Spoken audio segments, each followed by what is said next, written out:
So are we all ready if she has them all? Are we ready if they're all back from ready to go? Yes.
Iowa District Court is back in session. Please be seated. Ladies and gentlemen, we're going to now hand you copies of the jury instructions. I have the original in my hand. The difference between the original and the copies is this copy has one of those ACO clips on it. I have a verdict form attached to the original. The verdict form is not attached to the copies. The copies are stapled. I want to warn you, we had a problem with the stapler I would normally use. These staples are too big. Do not cut yourself on the pieces of staple that are sticking out, or snag your clothes, or have anything else happen to you. Just be careful.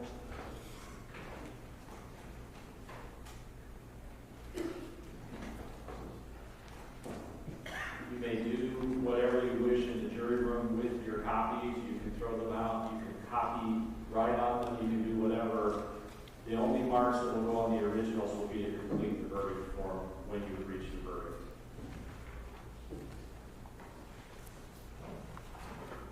Ladies and gentlemen of the jury, the state of Iowa in this case accuses the defendant, Drew Blahnik, of the crimes of murder in the first degree in violation of Iowa Code sections 707.1 and 707.2(1)A, obstructing prosecution in violation of Iowa Code section 719.3(1), and abuse of a corpse in violation of Iowa Code section 708.11B. To each of these charges, the defendant entered a plea of not guilty. Upon the issues thus made, you are instructed as follows. Instruction number 1. The indictment charges the defendant, Drew Blahnik, with the crimes of murder in the first degree, obstructing prosecution, and abuse of a corpse. Murder in the first degree includes the lesser offenses of murder in the second degree, voluntary manslaughter, involuntary manslaughter, attempted murder, willful injury causing serious injury, willful injury causing bodily injury, assault causing bodily or causing serious injury, assault with intent to inflict serious injury, assault causing bodily injury, and assault. Instruction number 2. The indictment is the document that formally charges the defendant with the crime. It is merely the method by which the defendant is brought into court for trial. It is not evidence. Instruction number 3. The defendant has entered a plea of not guilty. The plea of not guilty is a complete denial of the charge and places the burden on the state to prove guilt beyond a reasonable doubt. Whenever I instruct the state must prove something, it must be by evidence beyond a reasonable doubt. If the state does not prove the defendant guilty beyond a reasonable doubt, your verdict must be not guilty. Instruction number 4. Drew Blahnik is presumed innocent and not guilty. This presumption of innocence requires you to put aside all suspicion which might arise from the arrest, charge, or the present situation of the defendant. The presumption of innocence alone is sufficient to find the defendant not guilty and can be overcome only if the prosecution proved during trial, beyond a reasonable doubt, each element of the crimes charged. There is no burden upon a defendant to prove that he is innocent. Instead, the burden of proof remains on the prosecution throughout the trial. The presumption of innocence must be considered with all the evidence and must not be disregarded. In this case, the defendant has decided not to testify. The defendant is not required to testify. No inference of guilt shall be drawn from that fact. The burden of proof remains upon the state to prove the guilt of the defendant. Instruction number 5. You must determine whether the defendant is guilty or not guilty from the evidence and the law in these instructions. My duty is to tell you what the law is. Your duty is to accept and apply this law and to decide all fact questions. You must consider all of the instructions together. No one instruction includes all of the applicable law. As you consider the evidence, do not be influenced by any personal sympathy, bias, prejudices, or emotions. It is common to have hidden or implicit thoughts that help us form our opinions. You are making very important decisions in this case. You must evaluate the evidence carefully. You must avoid decisions based on things such as generalizations, gut feelings, prejudices, fears, sympathies, stereotypes, or inward or outward biases. The law demands that you return a just verdict based solely on the evidence, your reason, and common sense, and these instructions. As jurors, your sole duty is to find the truth and do justice. Instruction number 6. The duty of the jury is to determine if the defendant is guilty or not guilty. In the event of a guilty verdict, you have nothing to do with punishment. Instruction number 7. Nothing I have said or done during the trial was intended to give any opinion as to the facts, proof, or what your verdict should be. Instruction number 8. The burden is on the state to prove Drew Blahnik guilty beyond a reasonable doubt. A reasonable doubt is one that fairly and naturally arises from the evidence in the case or lack or failure of evidence produced by the state. A reasonable doubt is a doubt based upon reason and common sense and not the mere possibility of innocence. A reasonable doubt is the kind of doubt that would make a reasonable person hesitate to act. Proof beyond a reasonable doubt, therefore, must be proof of such convincing character that a reasonable person would not hesitate to rely and act upon it. However, proof beyond a reasonable doubt does not mean proof beyond all possible doubt. If, after a full and fair consideration of all the evidence, you are firmly convinced of the defendant's guilt, then you have no reasonable doubt and you should find the defendant guilty. But if, after a full and fair consideration of all the evidence in the case, or from the lack or failure of evidence produced by the state, you are not firmly convinced of the defendant's guilt, then you have a reasonable doubt and you should find the defendant not guilty. If there is a reasonable doubt as to the degree of the crime, the defendant shall only be convicted of the degree for which there is no reasonable doubt. Instruction number 10. You must base your verdict only upon the evidence in these instructions. Evidence is 1. Testimony in person. 2. Exhibits received by the court. You may examine the exhibits closely, but be careful not to alter or destroy them. 3. Stipulations, which are agreements between the attorneys. Facts may be proved by direct evidence, circumstantial evidence, or a combination of both. The following are not evidence. 1. Statements, arguments, questions, and comments by the lawyers. 2. Objections and rulings on objections. 3. Testimony I told you to disregard. 4. Anything you saw or heard about this case outside the courtroom. Sometimes during the trial, references are made to pretrial statements and reports, witnesses' depositions, or other miscellaneous items.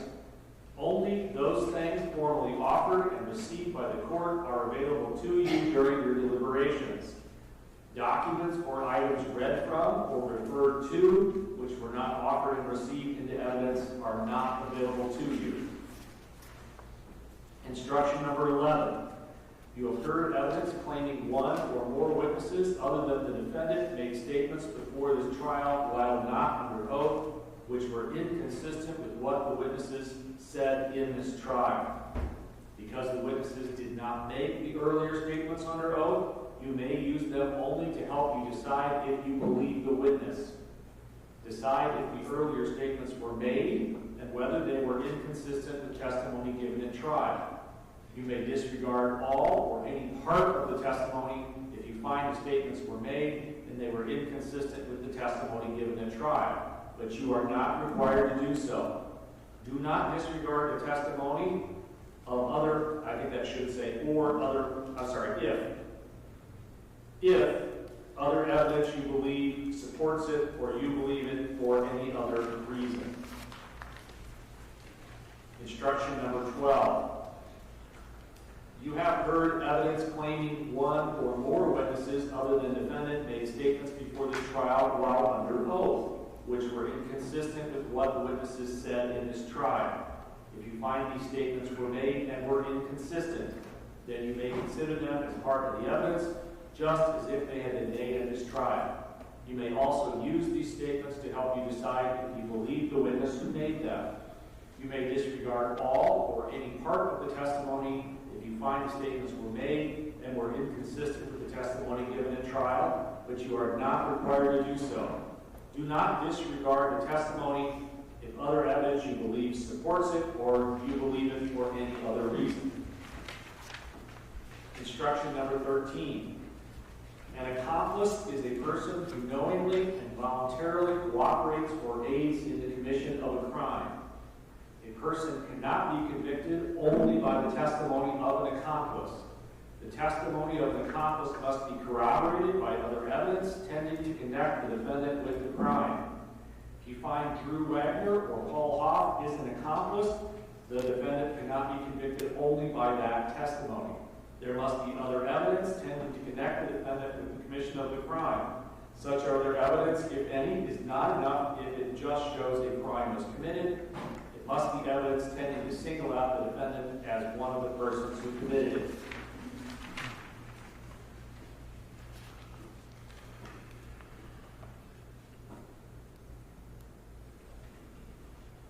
You have heard that one or more of the witnesses in this case was earlier convicted of crimes. You may use that evidence only to help you decide whether to believe the witness and how much weight to give his testimony.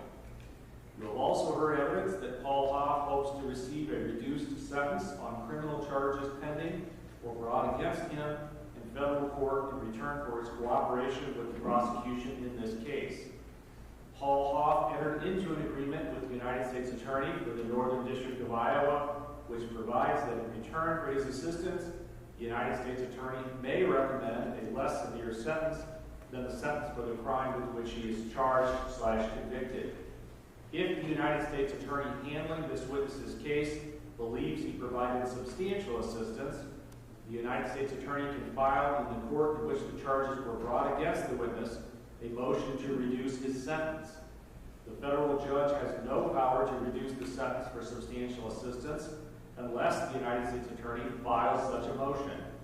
Such a motion for reduction of sentence for substantial assistance is filed by the United States Attorney. Then it is up to the federal judge to decide whether to reduce the sentence at all, and if so, how much to reduce it.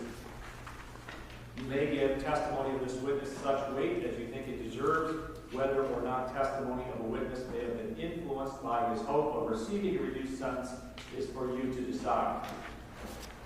Instruction number 15. You have heard evidence from persons described as experts. Persons who have become experts in the field because of their education and experience may give their opinion on matters in that field and the reason for their opinion. Consider expert opinion just like any other testimony. You may accept or reject it. You may give it as much weight as you think it deserves, considering the witness's education and experience, the reasons given for the opinion, and all other evidence in the case. Instruction number 16. Evidence has been offered to show that the defendant made statements at an earlier time and place.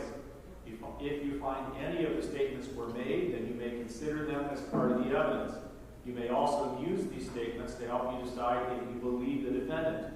You may disregard all or any part of the defendant's testimony if you find the statements were made and were inconsistent with the defendant's testimony given at trial, but you are not required to do so. Do not disregard the defendant's testimony if other evidence you believe supports it or you believe it for any other reason. Instruction number 17. Decide the facts from the evidence.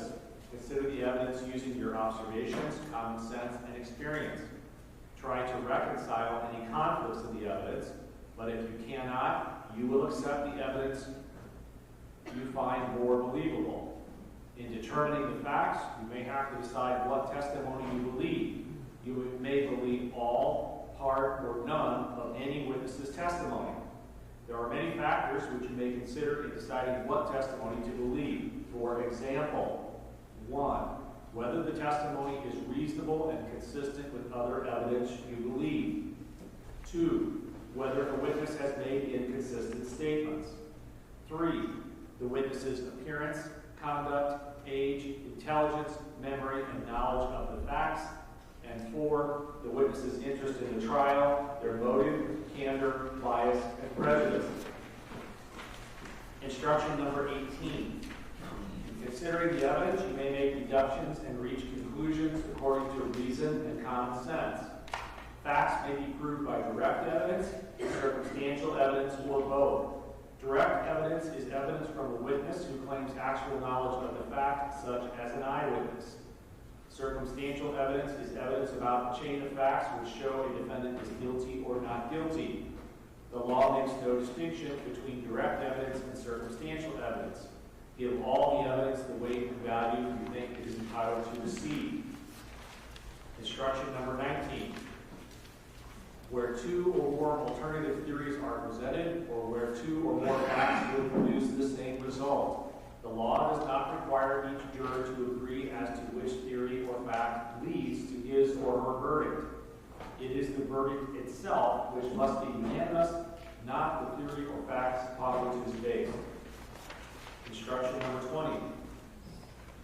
Specific intent means not only being aware of doing an act and doing it voluntarily, but in addition, doing it with a specific purpose in mind. Because determining the defendant's specific intent requires you to decide what he was thinking when an act was done, it is seldom capable of direct proof.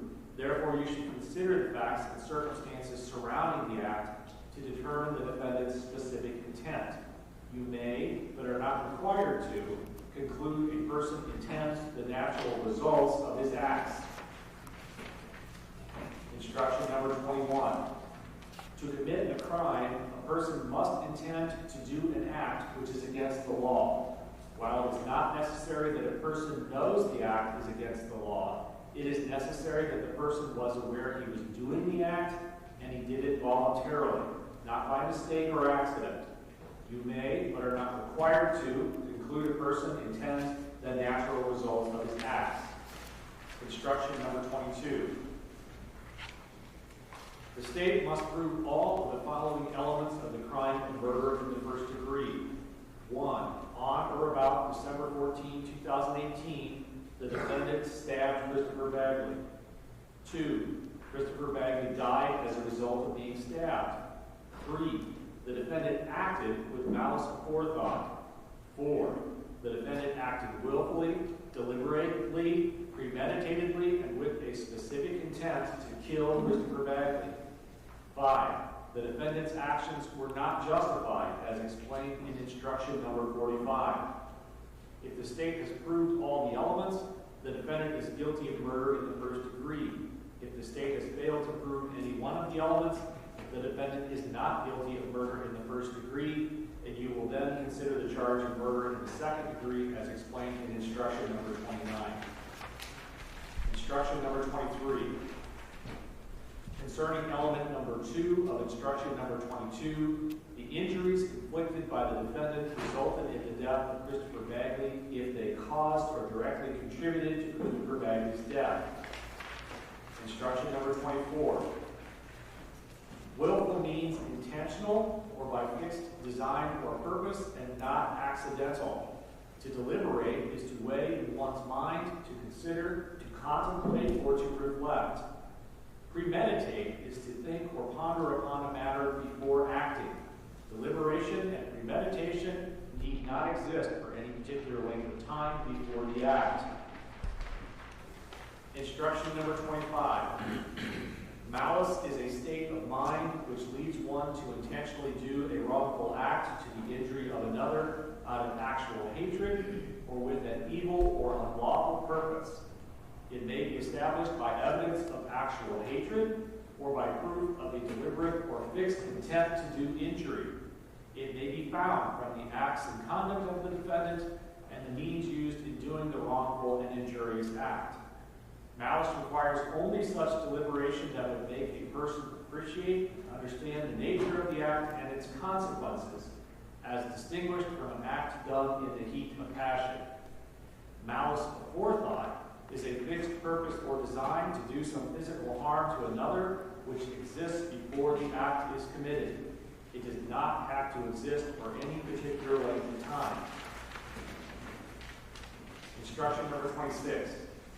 If a person has the opportunity to deliberate and uses a dangerous weapon against another resulting in death, you may, but are not required to, infer that the weapon was used with malice, premeditation, and specific intent to kill.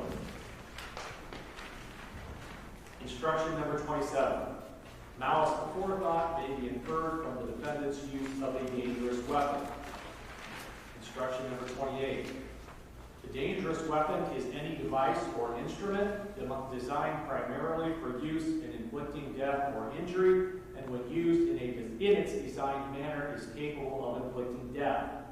It is also any sort of instrument or device actually used in such a way as to indicate the user intended to inflict death or serious injury, and when so used is capable of inflicting death. Instruction number 29. The state must prove all of the following elements, and this should say of, that's missing, murder in the second degree.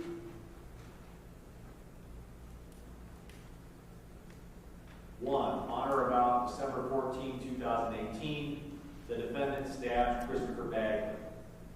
2, Christopher Bagley died as a result of being stabbed. 3, the defendant acted with malice aforethought. 4, the defendant's actions were not justified as explained in instruction number 45. If the state has proved all the elements, the defendant is guilty of murder in the second degree. If the state has failed to prove any one of the elements, the defendant is not guilty of murder in the second degree, and you will then consider the charge of voluntary manslaughter explained in instruction number 31. Instruction number 30. Murder in the second degree does not require a specific intent to kill another person. Instruction number 31. The state must prove all of the following elements of the crime of voluntary manslaughter. 1. On or about December 14, 2018, the defendant stabbed Christopher Bagley. 2. Christopher Bagley died as a result of being stabbed. 3. The stabbing was done solely by reason of sudden, violent, and irresistible passion resulting from serious provocation. 4. The defendant's actions were not justified as explained in instruction number 45. If the state has proved all the elements, the defendant is guilty of voluntary manslaughter. If the state has failed to prove any one of the elements, the defendant is not guilty of voluntary manslaughter, and you will then consider the charge of involuntary manslaughter explained in instruction number 33. Instruction number 32, concerning element number 3 of instruction number 31. A serious provocation is conduct that would cause a reasonable person to have a sudden, violent, and irresistible passion. Passion is not sudden, violent, and irresistible if there is an interval of time during which a reasonable person would, under the circumstances, have time to reflect and bring his passion under control and suppress the impulse to kill. Words alone, however abusive or insulting, cannot be serious provocation. Instruction number 33. The state must prove all of the following elements of involuntary manslaughter. 1. On or about December 14, 2018, the defendant recklessly committed the crime of assault as defined in instruction number 42. 2. When the defendant committed the crime, the defendant unintentionally caused the death of Christopher Bagley. 3. The defendant's actions were not justified as explained in instruction number 45.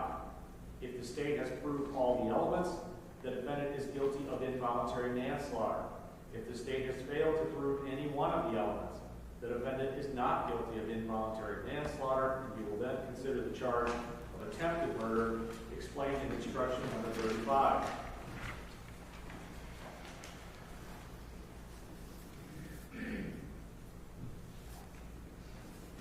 Instruction number 34.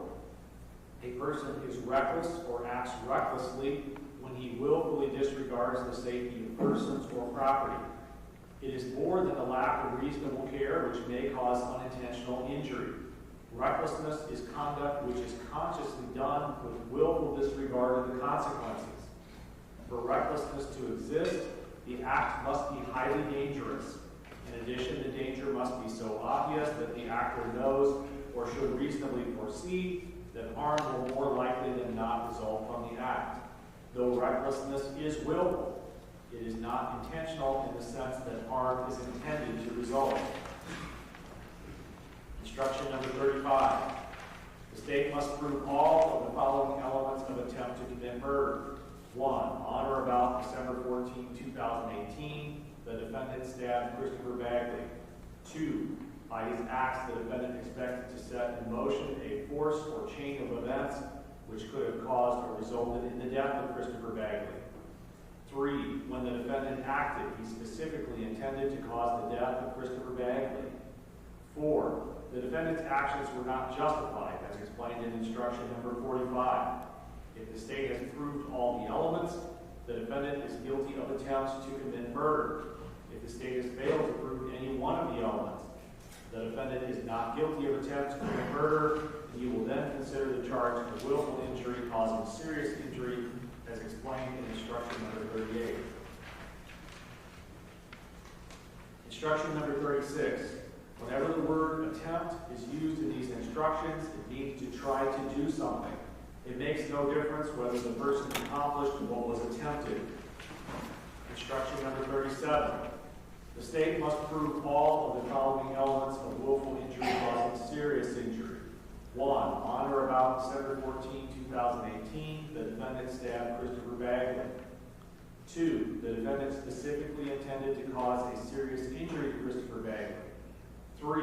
The defendant's acts caused a serious injury to Christopher Bagley, as defined in instruction number 38. 4. The defendant's actions were not justified, as explained in instruction number 45. If the state has proved all the elements, the defendant is guilty of willful injury causing serious injury.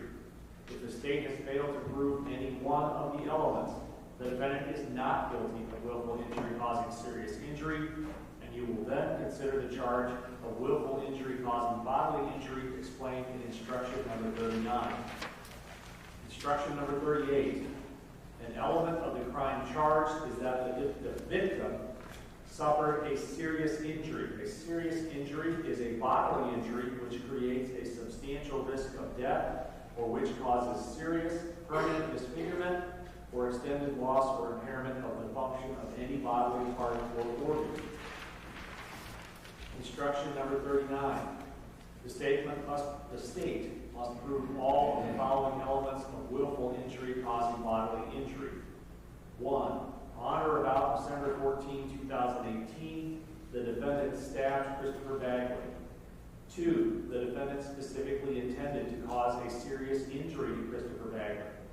3. Christopher Bagley sustained a bodily injury as defined in instruction number 40. 4. The defendant's actions were not justified as explained in instruction number 45. If the state has proved all the elements, the defendant is guilty of willful injury causing bodily injury. If the state has failed to prove any one of the elements, the defendant is not guilty of willful injury causing bodily injury, and you will then consider the charge of assault causing serious injury explained in instruction number 41. Instruction number 40. The term bodily injury means physical pain, illness, or any impairment of physical condition. Instruction number 41. The state must prove all of the following elements of the crime of assault causing serious injury. 1.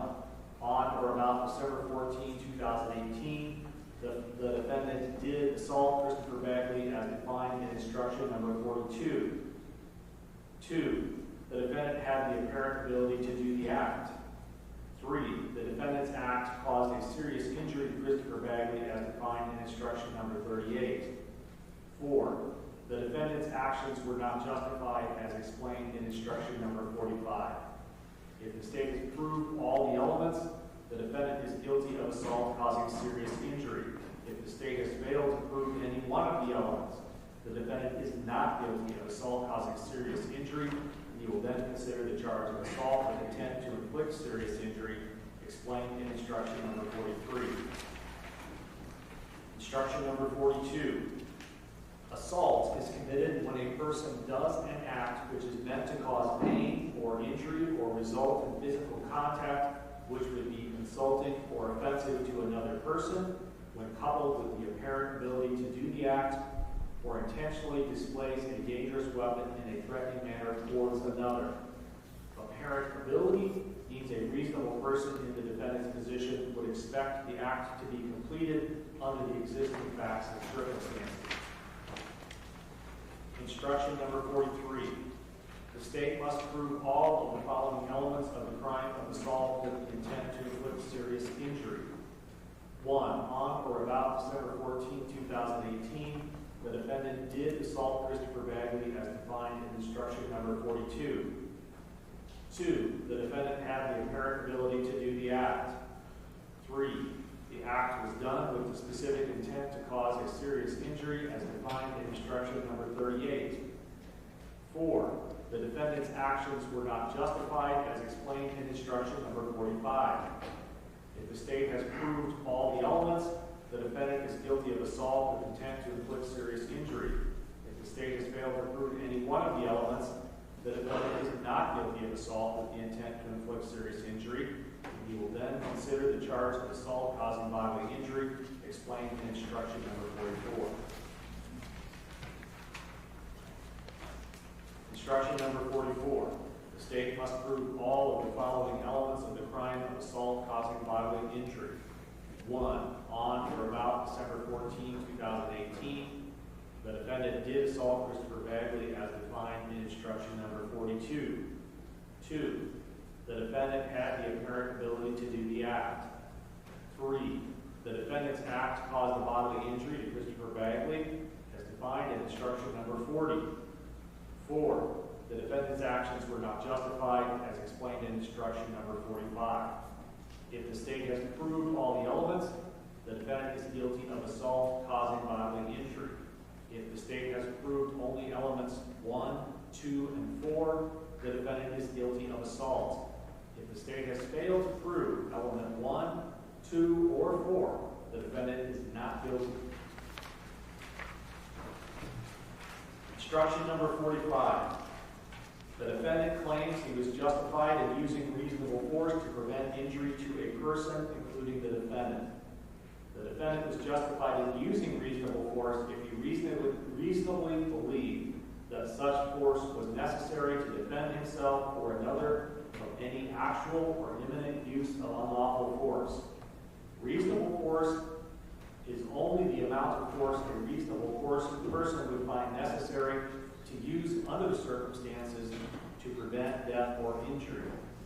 If, in the defendant's mind, the danger was actual, real, imminent, or unavoidable, even if the defendant was wrong in estimating it or the force necessary to repel it, the force was justified if the defendant had a reasonable basis for his belief and responded reasonably to that belief. It is not necessary that there was actual danger, but the defendant must have acted in an honest and sincere belief that the danger actually existed. Apparent danger with the defendant's knowledge that no real danger existed is no excuse for using force. Reasonable force can include deadly force if it is reasonable to believe that such force is necessary to resist a light force or threat, or avoid injury or risk to one's life or safety, or the life or safety of another. The state must prove beyond a reasonable doubt the defendant's use of force was not justified. Instruction number 46. If any of the following is true, the defendant's use of force was not justified. 1. The defendant did not have a reasonable belief that it was necessary to use force to prevent an injury. 2. The defendant used unreasonable force under the circumstances. 3. The defendant was not lawfully present in the place where he used force. He made no effort to retreat, and retreat was a reasonable alternative to using force. If the state has proved any of these beyond a reasonable doubt, the defendant's use of force was not justified. Instruction number 46A. If any of the following is true, the defendant's use of force was not justified. 1. The defendant or his accomplice initially provoked the use of force against either of them, intending to use it as an excuse to injure Christopher Bagley. 2. The defendant or his accomplice initially provoked the use of force against either of them by either of their unlawful acts, unless A. Christopher Bagley used force grossly disproportionate to the provocation, and it was so great the defendant reasonably believed he and or Drew Wagner was in imminent danger of death or serious injury, or B. The defendant withdrew from physical contact with Christopher Bagley and clearly indicated to Christopher Bagley that he desired to terminate the conflict, but Christopher Bagley continued or resumed the use of force. If the state has proved any of these propositions beyond a reasonable doubt, the defendant's use of force was not justified. Instruction number 47. A person who is not engaged in illegal activity has no duty to retreat from any place where the person is lawfully present before using force as described in these instructions. Instruction number 48. Concerning element number 1 of instruction number 46, the defendant was not required to act with perfect judgment. However, he was required to act with the care and caution a reasonable person would have used under the circumstances which existed at that time. If in the defendant's mind the danger was actual, real, imminent, or unavoidable, even though it did not exist, that is sufficient if a reasonable person would have seen it in the same way. Instruction number 49.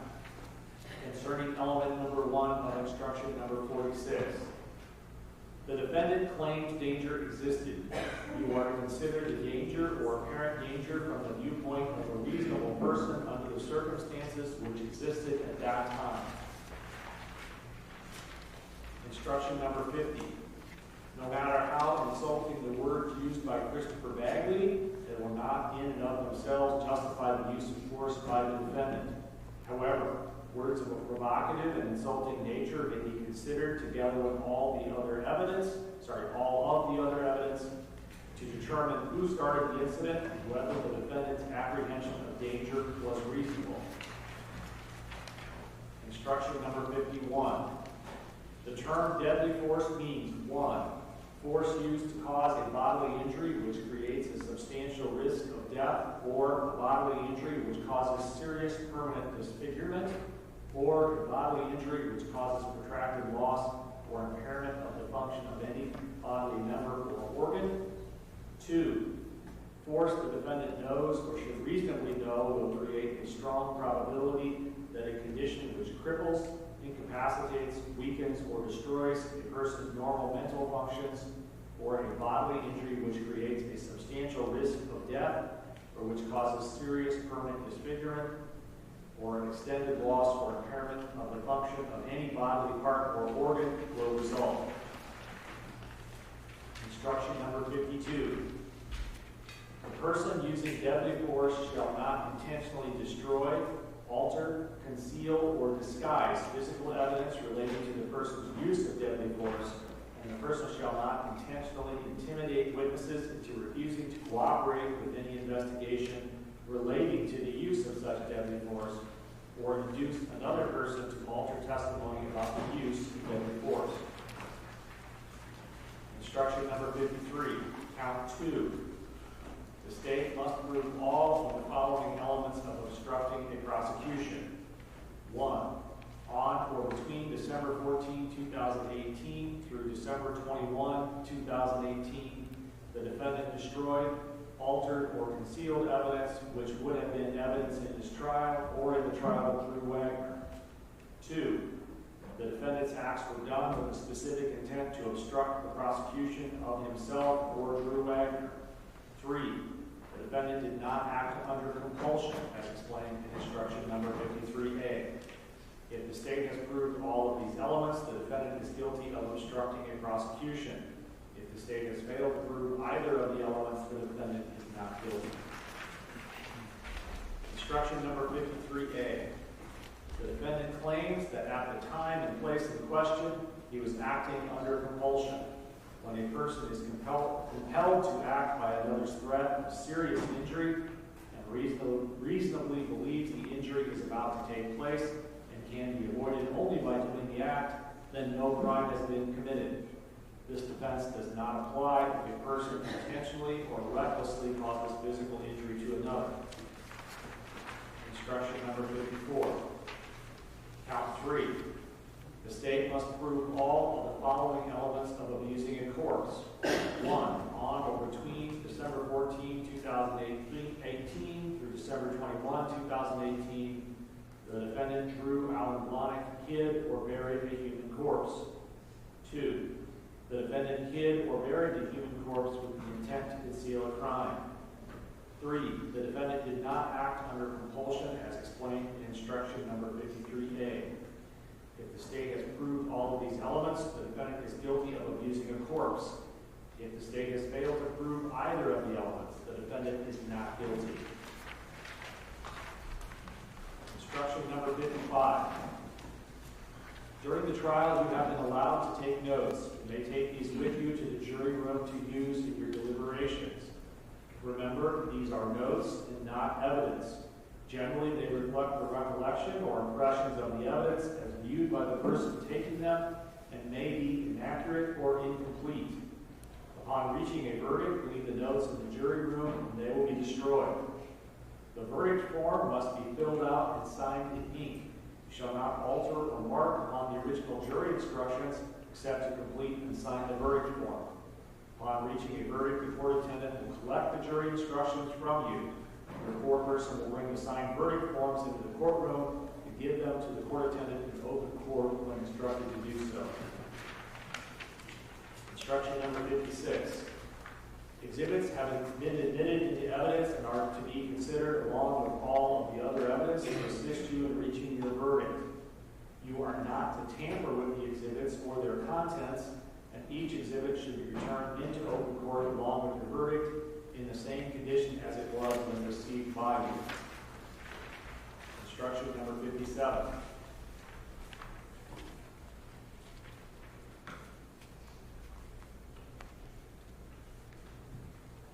You may not communicate about this case before reaching your verdict.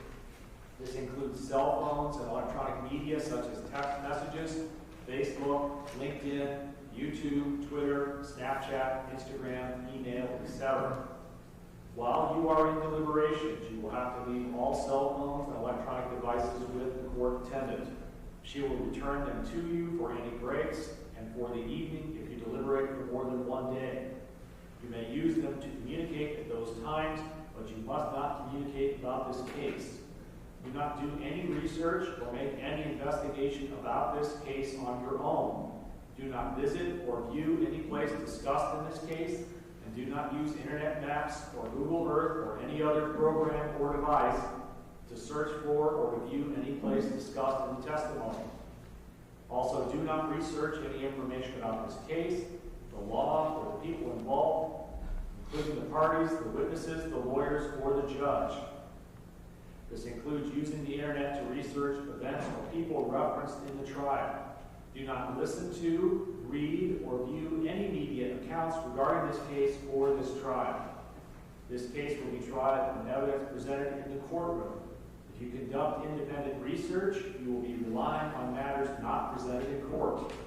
The parties have a right to have this case decided on the evidence they know about and that has been introduced here in court.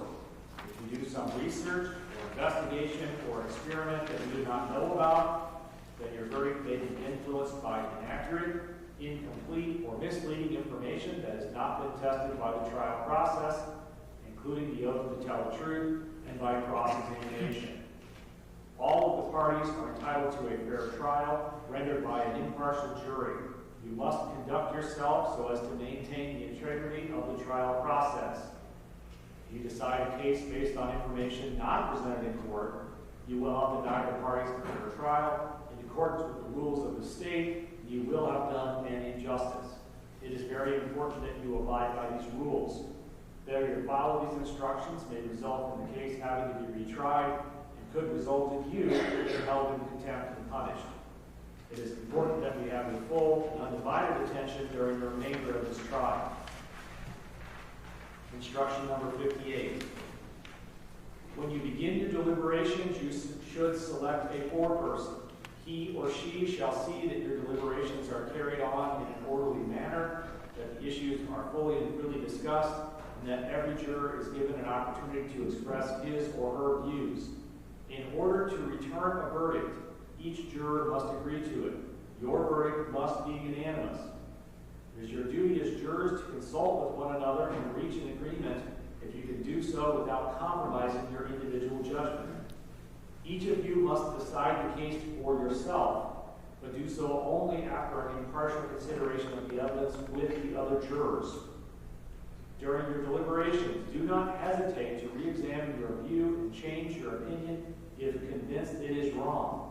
But do not change your opinion as to the weight or effect of the evidence just because it is the opinion of the other jurors or for the mere purpose of returning a verdict. Remember, you are not partisans or advocates. You are judges, judges of the facts. Your sole duty is to find the truth and do justice. Occasionally, after a jury retires to the jury room, the members have questions. I have prepared the final instructions only after carefully considering the evidence presented in the case with the lawyers. I have tried to use language which is generally understandable.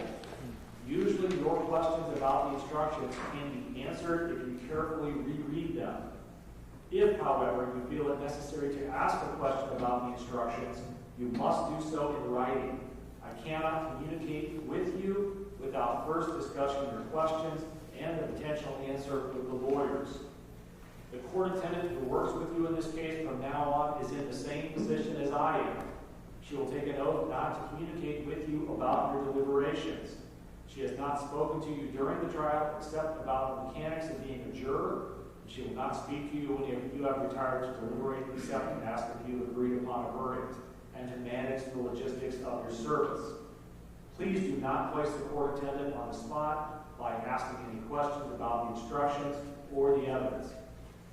Jurors like to know how long each day they will deliberate and whether they will be sequestered. How long you deliberate any day is up to you. You will not be sequestered. That is, you will be free to go home each evening if you deliberate more than one day. You will stay together during the day, including meals. Finally, if you need to notify anyone about the time you will be there, please notify the court attendant and we will make a phone available for you. Also, if you ever need confirmation of your attendance to keep peace with your employer, the clerk's office will provide you with the appropriate documents. We have one more instruction which applies to the forms of verdict, and then I have the forms of verdict here. I will go over that last instruction after we have heard from the attorneys. Counsel on each side will now present their closing arguments or summations of the evidence. Counsel for the state will have the opening summation. Counsel for the defendant will then have an opportunity for a reply, and because he will only address you once, he will also present his summation. Counsel for the state will then have an opportunity to rebut the argument of the defendant. The counsel for each party will be summarizing the testimony that you have heard and the evidence which has been presented during the trial. They will merely be recalling the evidence as you will later. They will not intentionally try to mislead you, and if their recollection of the testimony is not the same as yours, you must follow and rely on your own recollection. The summations of counsel are merely that. Summations. They are not evidence, nor should they be considered by you as evidence or instructions on the law. The summations are intended to help you in understanding the contentions of each side. You should give them your close attention. Mr. Vanderstanden, Ms. Slaughter, Ms. Gerger, are you ready to proceed? Yes, Your Honor. Mr. Speed, are you ready to proceed? We are. Ms. Slaughter, am I correct you're giving the summation? You are correct, Your Honor. You may proceed.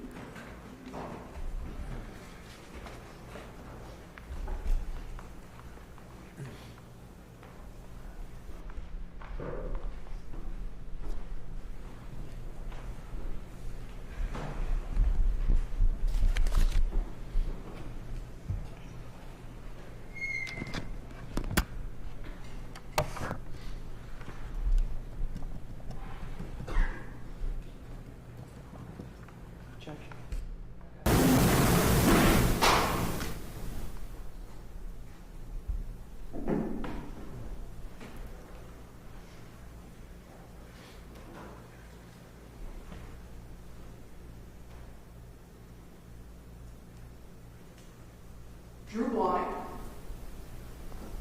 murdered Christopher Bagley.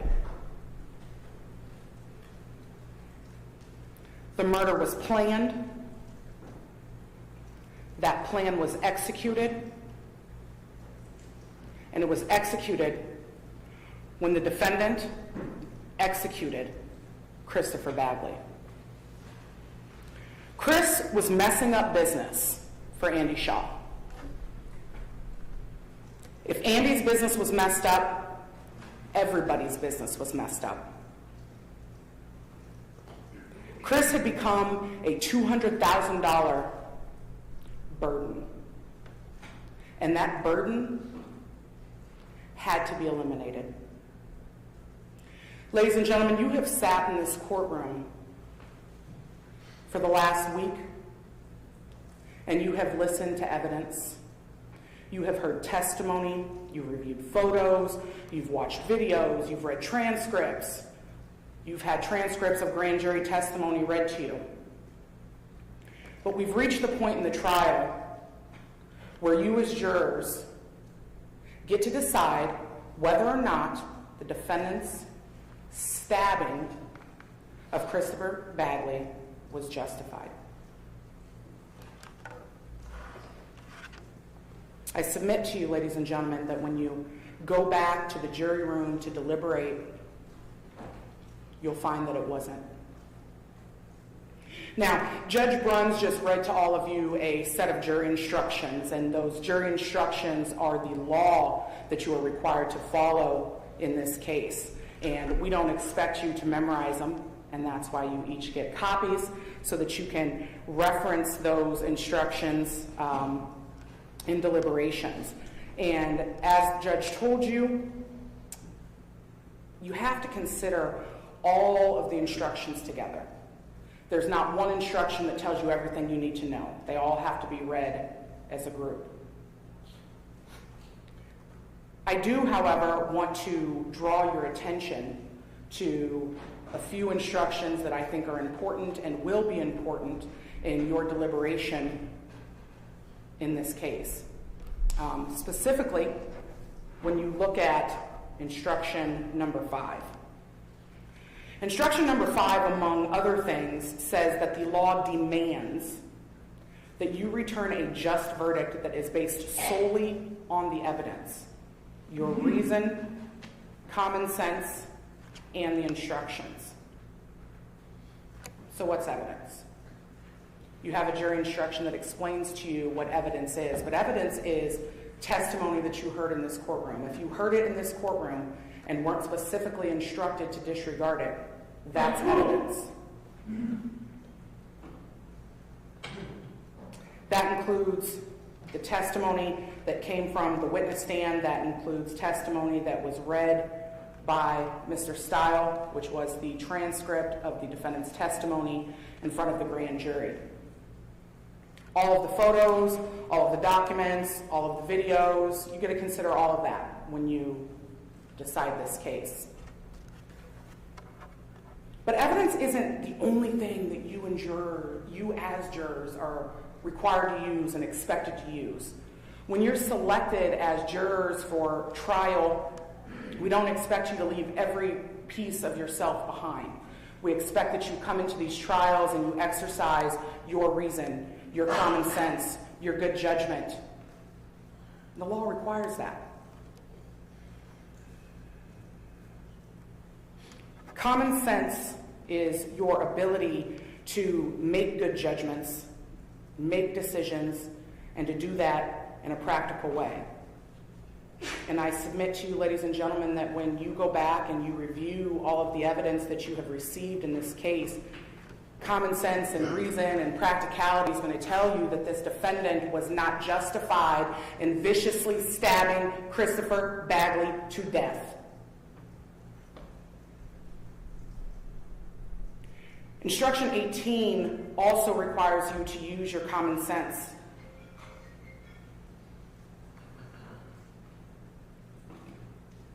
It tells you to make deductions and reach conclusions based on the common sense. It goes on to say that facts may be proved by direct evidence and circumstantial evidence, or a combination of direct and circumstantial evidence.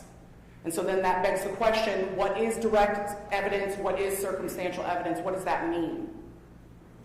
Direct evidence, ladies and gentlemen, is evidence that a witness purports to have observed. They heard it, they saw it, they smelled it. Circumstantial evidence is evidence about a chain of events or a chain of facts that lead you to draw reasonable conclusions from that chain of facts, chain of events. For instance, someone wakes up in the morning, they go out and get their mail, or they go out and get their newspaper, and their driveway's wet, and the grass is wet, and the street's wet, and the neighbor's yard is wet. In the sky, there's dark clouds that are parting, and the sun's starting to shine through. And they reach a conclusion that it rained. They didn't see it rain. But all of these pieces of circumstantial evidence direct them towards the fact that it rained. You're allowed to use circumstantial evidence in this case, and you're allowed to give the circumstantial evidence as much weight as the direct. The law does not distinguish between direct and circumstantial evidence. It's you as jurors who get to decide what's important, how much weight a specific piece of evidence is supposed to get. You get to decide that.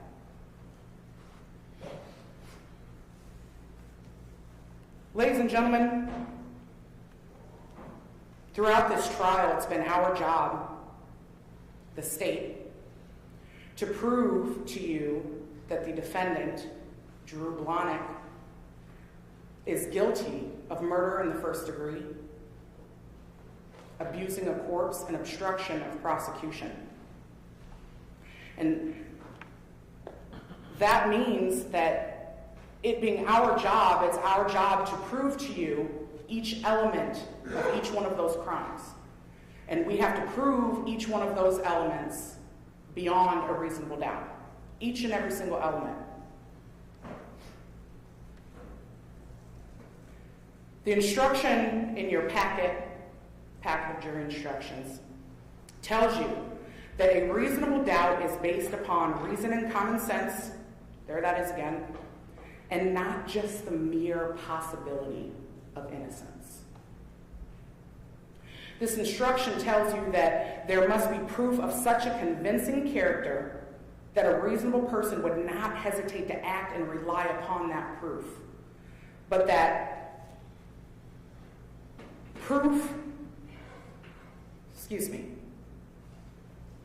But this instruction, it also tells you that proof beyond a reasonable doubt does not mean proof beyond all possible doubt. The state is not required in this case and in these instructions and with that law to eliminate all possible doubt. Just the doubt that's reasonable. The instruction goes on to say that after a full and fair consideration of all of the evidence, you are firmly convinced of the defendant's guilt, then you have no reasonable doubt, and you must find the defendant guilty. And I submit to you, ladies and gentlemen, when you go back to deliberate and you review all of the evidence and all of the testimony and all of the facts of this case, that you will find that there is no reasonable doubt that the defendant is guilty. You saw in those instructions specific ones that outline for you which each one of the elements are for each individual crime. And we call those marshalling instructions. And you will start with the first marshalling instruction for each count. You'll work your way through those elements. We're only moving on to the other elements if for some reason you find that the state hasn't reached its burden. Start with murder 1, go through each element, make a decision, and then if need be, we move on. The marshalling instruction for murder in the first degree requires the state to prove to you 5 things. First, it requires that we prove that on or about December 14th of 2018, the defendant stabbed Christopher Bagley to death. Stabbed Christopher Bagley. This isn't a debate. This isn't a question. This has never been contested. Defense counsel opened up his opening statement telling you that the defendant stabbed Christopher Bagley. Element 2 requires that the state prove that Christopher Bagley's death and that he died as a result of being stabbed. Now, ladies and gentlemen, Dr. Cruz, Associate State Medical Examiner, took the stand, and she explained to you what her findings were. She explained to you that Christopher Bagley died as a result of sharp force injuries. She explained what sharp force injuries are opposed to blunt force injuries. She explained to you that while she examined Christopher Bagley's body during the autopsy, she found 17 sharp force injuries.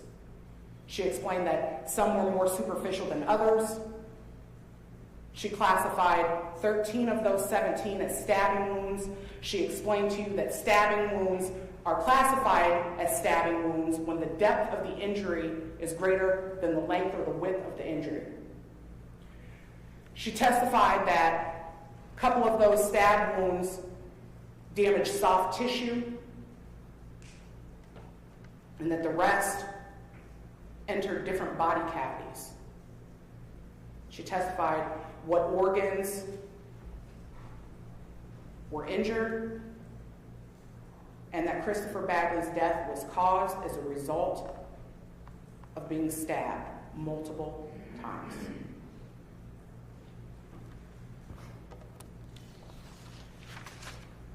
Element 3 requires the state to prove that the defendant acted with malice aforethought. Malice and malice aforethought are also defined for you in your instructions. Specifically, malice states that malice it's a state of mind. A state of mind which leads one to intentionally do a wrongful act to the injury of another. Whether that's out of actual hatred or done with an evil or an unlawful purpose. The law says that malice may be established by evidence of actual hatred or by proof of a deliberate or fixed intent to do injury.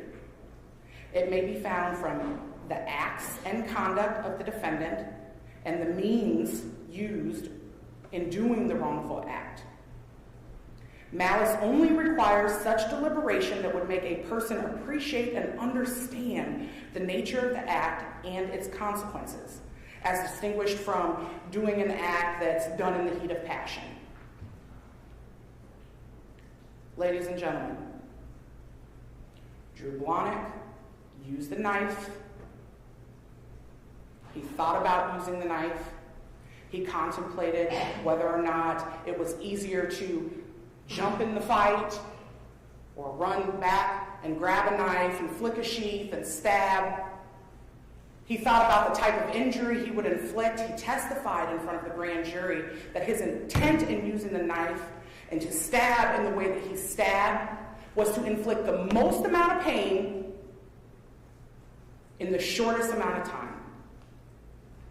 That's malice aforethought. That's his specific intent. That's the thoughts that are going through his head. The amount of deliberation he does before he does the act of stabbing. That's malice aforethought. A fixed purpose or design to do some physical harm to another which exists before the act is committed. The jury instruction also goes on to say that malice aforethought, that thought before action, that it doesn't have to exist for any particular amount of time before he acts, just that it existed. But I submit to you, ladies and gentlemen, the malice aforethought, the foresight to kill Christopher Bagley started long before Drew Wagner and Drew Blahnik got inside of that trailer. They planned this. They left Drew Wagner's house. They drove up Mount Vernon Road. They entered the trailer court. When they entered the trailer court, they took a left. And they took a left so that they could drive in front of Paul Hoff's trailer. They did this because they were looking for Christopher Bagley's big, black Ford F-350. It's not there. So they circle around the back. Nope. Not there either. And they leave. They were hunting for Christopher Bagley. Instruction 26 tells you that if a person has the opportunity to deliberate and uses a dangerous weapon against another which results in death, that you as jurors may, but aren't required, to infer that the weapon was used with malice, premeditation, and a specific intent to kill. That malice aforethought may also be inferred from the defendant's use of a dangerous weapon.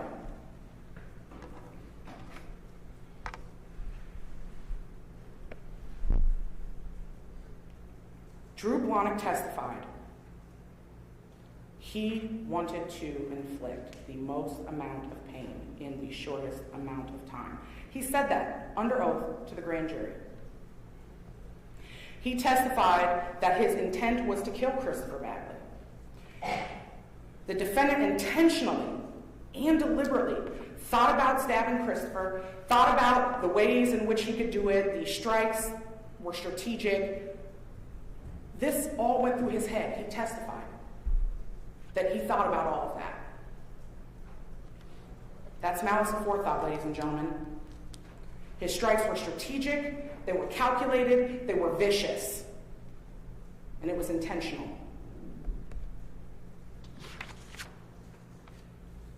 Element 4 of murder in the first degree,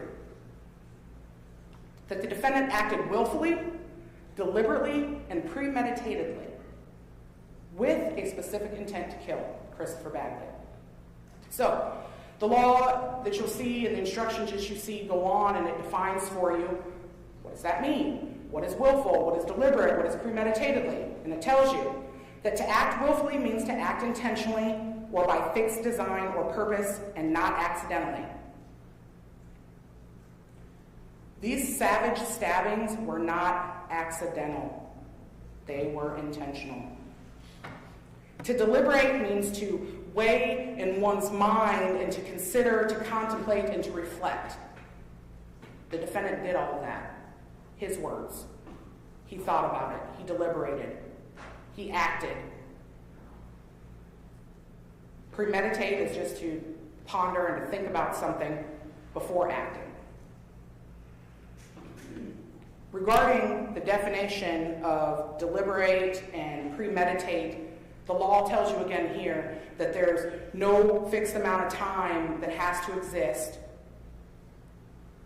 for someone to have been deliberating or for you to be able to find that someone acted premeditatedly. But these actions were not spur of the moment. They were thought out and they were planned in advance. Ladies and gentlemen, there was testimony in this trial from multiple witnesses that towards the end of 2018, Christopher Bagley and Andy Shaw had become enemies. And you heard testimony from Drew Wagner and Paul Hoff about the beef between Andy Shaw and Christopher Bagley. You heard testimony from Officer Kukla, who investigated a burglary and an assault or robbery or whatever we want to call it that occurred at the end of 2018. You heard from Deputy Tyndall about a road rage incident out in the county between those two. You heard testimony regarding another break-in and burglary where the victim in this case was alleged to have stolen between $75,000 and $100,000 worth of memorabilia from that Capitol Drive address.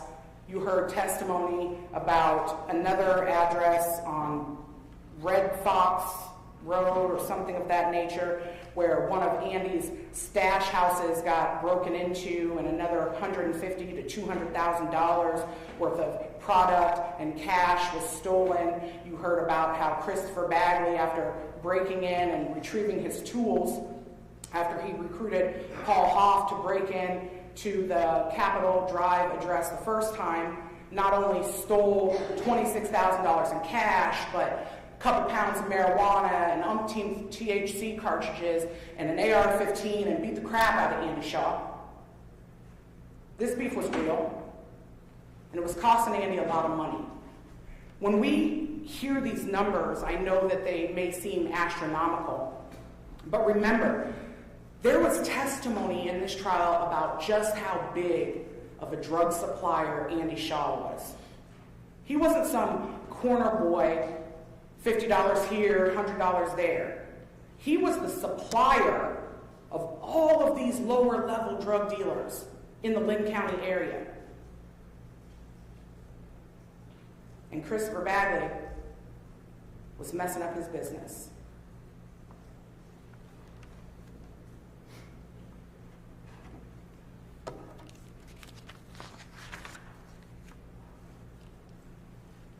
Drew Wagner testified that while he was at Andy's shop, and he described this as some sort of what I can only picture as like a distillery, lots of THC cartridges. He talked about how many different flavors of THC cartridges there were, and that how while he was taking pictures and videotaping those cartridges, he hears Andy Shaw and Drew Blahnik talking about killing Christopher Bagley, and he hears Andy Shaw offer some dollar amount, something grand, and he couldn't hear exactly what that dollar amount was, but he did hear the defendant respond. He heard him laugh, and he heard him say, "It cost you a lot more than that."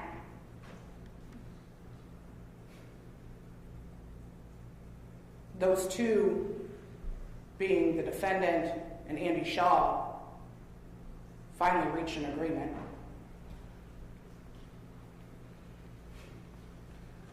Ladies and gentlemen, I'm going to fast forward to the night of December 13th of 2018. Drew Wagner testified that he called the defendant to see if the defendant was going to go to work the next day. He testified that the defendant was out drinking, and during that phone call, the defendant said to him, I need to talk to you ASAP. I'm going to swing by. I'm going to come over. I got to talk to you. And that when the defendant showed up, he wanted to find Christopher Bagley. I got to find Christopher Bagley. I got to get this taken care of. I got to get this wrapped up for Andy.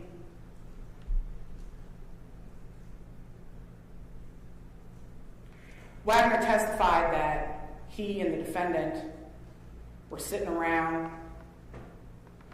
doing some coke, and the defendant's phone rang.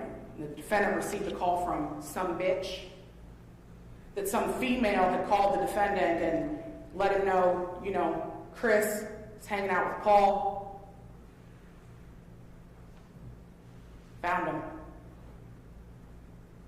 That phone call may have been inadvertent, but it led to a chain of events that left Christopher Bagley stabbed a minimum of 13 times and buried in a shallow grave in the back of Drew Wagner's garage.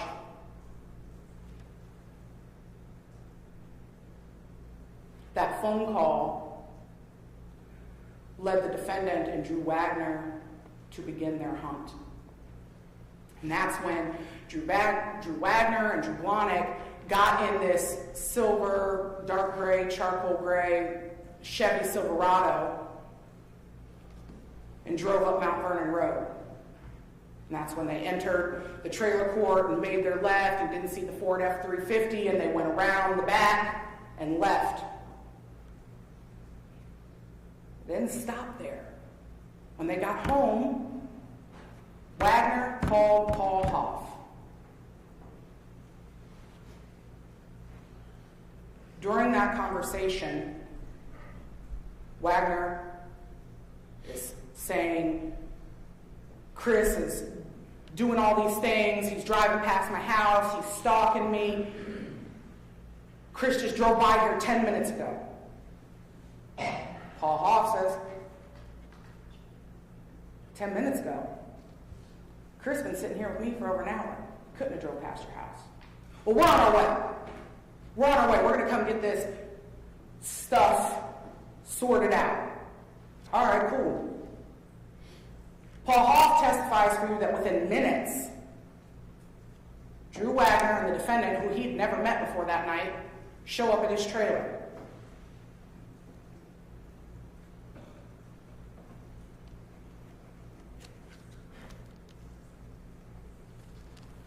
Wagner testifies that he goes into the trailer, there's some weed being smoked. He testified about where everybody sat and where everybody was standing when he got there, and that the only people present in the trailer were Paul Hoff and Christopher Bagley until he and Drew Blahnik showed up. And that when he gets in the trailer, he tells Paul Hoff, "Let me holler at you." Okay. So they go in the front bedroom. And Wagner testifies that while he's back there, he tells Paul Hoff, "Man, we're going to fuck up Chris, because Chris has been fucking up business." And he testified that this was part of it, right? We know Chris is at Paul Hoff's house. We need to see if Paul Hoff is cool with this, if he's going to interfere, if he's down for us to do this. Paul didn't have a problem with it. But Paul testified that he didn't have a problem with it because he thought they're going to go out there, they're going to fight Chris, jump him, whatever the case may be, but we're going to get this beef squashed. After this fight, two men, they fight, it's over, everybody goes home. Drew Wagner explained to you guys that part of the plan had something to do with him signaling Blahnik in the front room whether or not Paul was cool with this going down in his place, and he tried to minimize his involvement. I thought they'd handle it one-on-one, and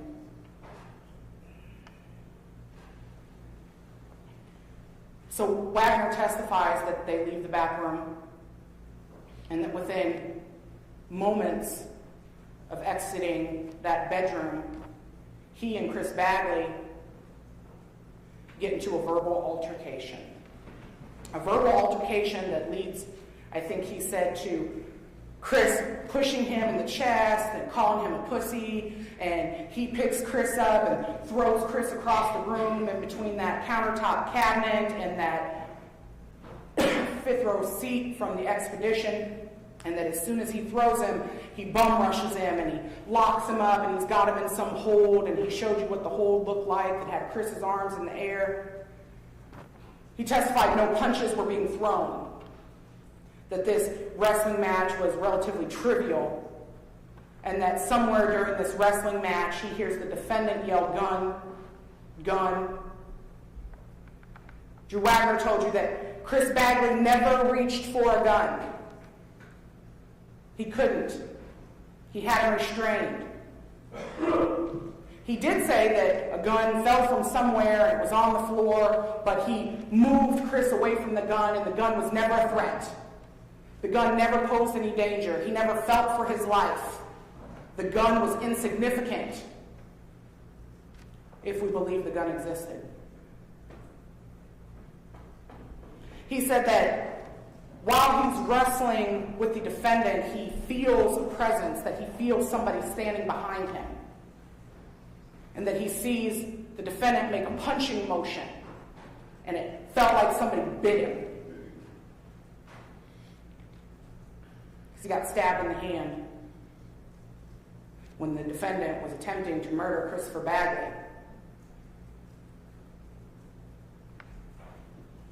Drew Wagner went on to testify that after he gets stabbed in the hand, he lets go of Chris, and he turns around and he's holding on to his thumb, and he looks back, but he can't see that well because his glasses have been knocked off, and he sees the defendant continuing to do punching motions. And then he sees the defendant grab Christopher Bagley by the back of the hair and punch towards his throat. Wagner went on to testify that he and Paul wrapped Christopher Bagley up in this plastic bag and a sheet, and then Wagner runs outside to move the truck, and he pulls the truck around to the back, and then the defendant and Paul Hoff feed Christopher Bagley through this window where he receives the top half of this tarp, that Drew Blahnik comes outside and helps him drag this body over to the truck and load it up. And he testifies that he and the defendant, with Wagner driving and Blahnik in the passenger seat, leave from the trailer, drive back down Mount Vernon Road, go to his house, they change, they put their clothes in a plastic bag, which is also the plastic bag that has this murder weapon, that the defendant leaves with those bags, that he'll take care of it, and that Drew Wagner later that morning goes back over to Paul Hoff's after receiving a phone call and a text message about breakfast, and he's going to go over there and help with demolition, and Paul Hoff is still at home at the trailer cleaning up blood that was left in his living room.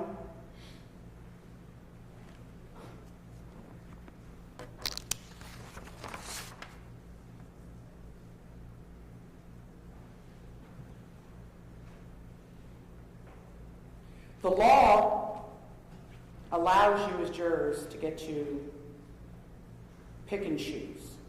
Pick and choose what you believe, what makes sense, what lines up with the evidence, who you believe and who you find to be credible. You're allowed to believe all of someone's testimony, disregard parts you don't. You get to match up what's said to what other evidence corroborates those statements. You get to consider, because you heard in this trial, that before Drew Wagner testified at this trial, that he had given 3 statements to law enforcement, that he had given 2 proffers. You get to consider that Drew Wagner also denied any involvement in the disappearance and murder of Christopher Bagley for over a year. You get to consider that when he first started talking about it, because he couldn't stay off social media, that he was trying to explain away his injuries. Don't play fast knives with tricky Drew Blahnik. My brother and Army Ranger, war hero, whatever the quote was from his long Facebook rant explaining how the events that happened on the 14th were self-defense. You get to consider all that.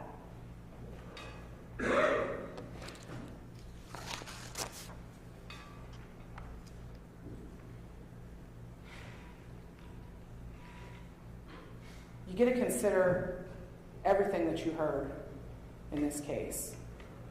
You get to consider, too, Paul Hoff's testimony, and you get to consider everything that you heard about Paul Hoff. The state never tried to hide that. He testified about his criminal history, stretching clear back into his juvenile years. Crimes he's committed, times he's been incarcerated, that from the time he was a kid until he was old, I think he said he spent maybe a total of 5 years out of prison. You get to hear and consider about this plea agreement or proffer agreement that Paul Hoff has with the United States Attorney's Office, and that in exchange for him providing truthful testimony, the United States Attorney may make a recommendation through a motion to the court as well, ladies and gentlemen. And Paul Hoff explained to you that he is a drug dealer, that he has a trailer off of Mount Vernon Road that he uses to sell drugs and hang out with girls and party and sell his dope to Spot. He talked about how the trailer was going through remodeling, and you saw several pictures of what that remodeling and the trailers tore up. He testified about all the people who've been there and what they've been doing, and how Chris and Lydia arrive, and Chris is there and Lydia leaves, and then he gets to the point where he talks about it just being him and Chris. And he testifies that him and Chris, 4 o'clock in the morning, chilling, kind of winding down, still smoking a little meth, that he gets a phone call from Drew Wagner. Drew Wagner saying all of these things, and that in that conversation, Paul Hoff tells him, Chris is right here. He's been here for an hour. All right, we're on our way. Similarly to what Drew Wagner said, Paul Hoff said they showed up, talked about where everybody was sitting, talked about how Drew Blahnik and Drew Wagner come in, and one of them, I think Wagner asked if he had some shit being meth, and they loaded up a pipe and they smoked this meth, and in the middle of that little session of sharing the meth, Wagner says, hey, let me holler at you for a minute. And they go in that room. And Wagner says to him, hey, Chris been messing up business, man. We're going to mess him up. Paul Hoff said, that ain't got nothing to do with me. So they go back out, and they start arguing. And Paul Hoff discussed how Wagner and the defendant were arguing about some robbery that Chris wanted to do, or burglary that Chris wanted to do on members of the SLU crew, another group of drug dealers, and he wanted to hit their spot too. Physical altercation breaks out. And Paul Hoff, in drawing Exhibit 8A showed you the layout of the furniture and the lay of the land and where everybody was thrown and how everybody was being holded, and he specifically told you that Chris Bagley in this hold by Drew Wagner was back to Wagner's front, and that Wagner had one arm around his upper torso and one arm around his lower torso, and they were wrestling. And he said that he was standing behind the bar, that his vantage point, he could see it all.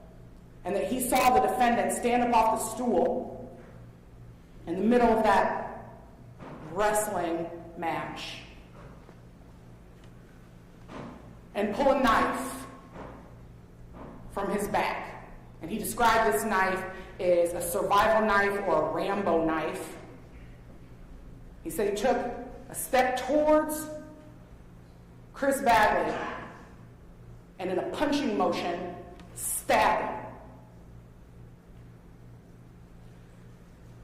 That when Chris got stabbed, Paul Hoff saw the air leave him. I think he said the air let out of him.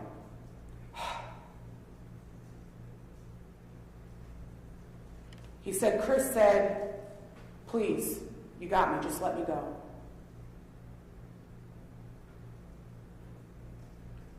Wagner said, it's too late for that, man, kill this motherfucker.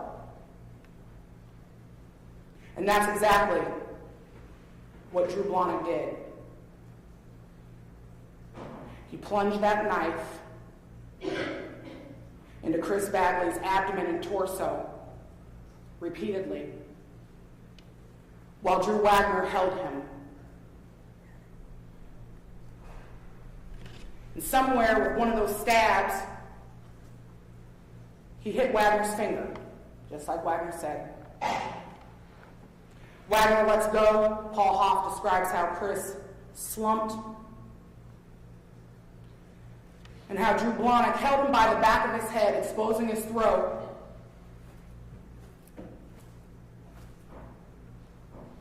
Four more times.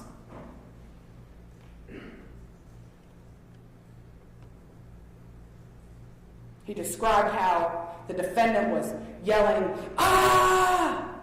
like a maniac, he said. And that when the defendant got done stabbing Chris, he turns on Paul. And Paul, for a second, thinks, am I next? You know, I helped rob Andy once too. So he pulled a gun.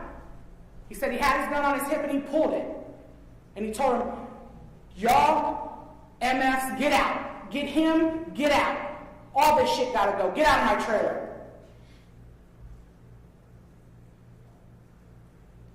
So he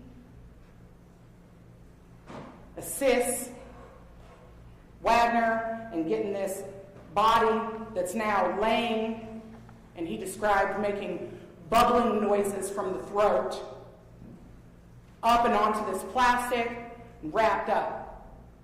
Paul Hoff testified that Wagner then leaves and goes and moves the truck, pulls it to the back, while he's still in the trailer with Drew Blahnik.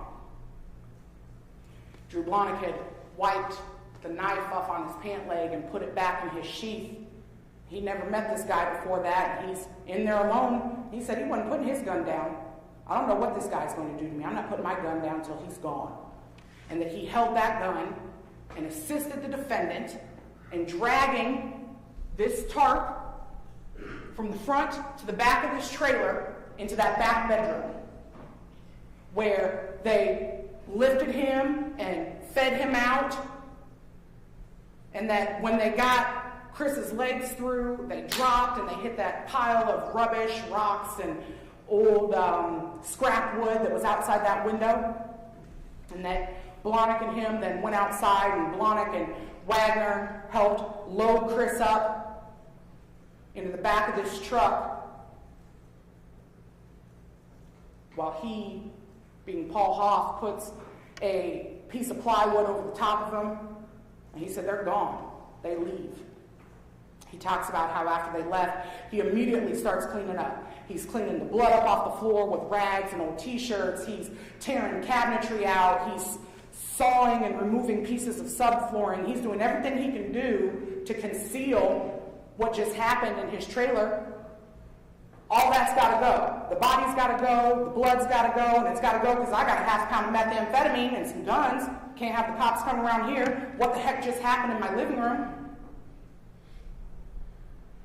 Testified that he doesn't know where the body went after it leaves his trailer until he meets up with the defendant at Bushwood, some bar on Edgewood, where the defendant is intoxicated and tells him, "We got to kill Wagner. Wagner's the weakest link." And that's when he finds out the body's buried, and it's not until he meets up with Wagner a couple weeks after that he finds out that the body's buried in Wagner's yard, because Wagner's trying to solicit his help into moving this body.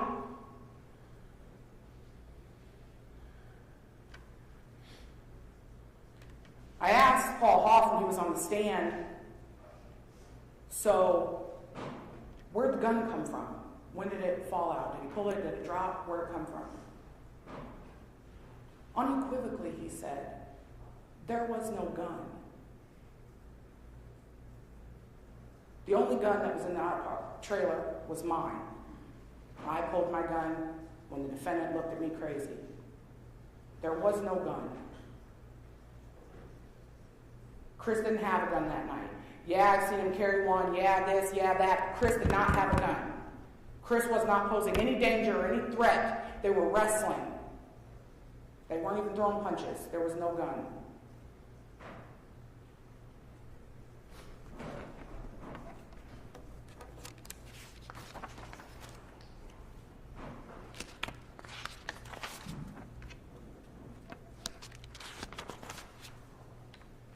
Ladies and gentlemen, are there inconsistencies in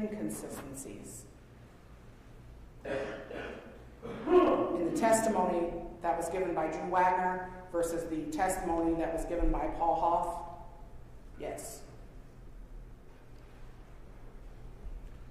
But here's what is consistent.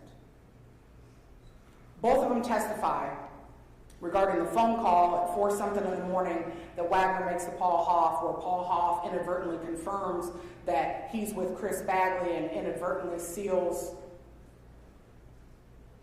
Chris's fate. That Drew Wagner and Drew Blahnik show up at the trailer within a matter of minutes from that phone call. That when Drew gets into the trailer, one of the first things he's talking about is needing to holler at Paul, and that they go into this back room, and the context of that conversation involves messing up Chris, because Chris is messing up business. That Drew Wagner intentionally engaged Chris in this verbal altercation turned into a wrestling or grappling where no punches are being thrown, a relatively trivial fight, consistent in both of their stories.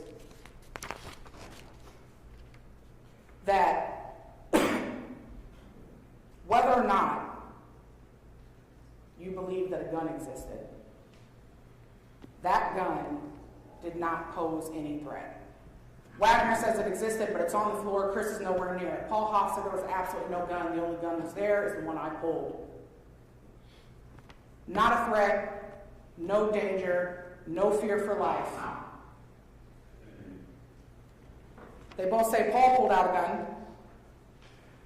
Wagner and Hoff both testified that they were both in one way or another involved in removing this body from the trailer to conceal it, to get rid of it.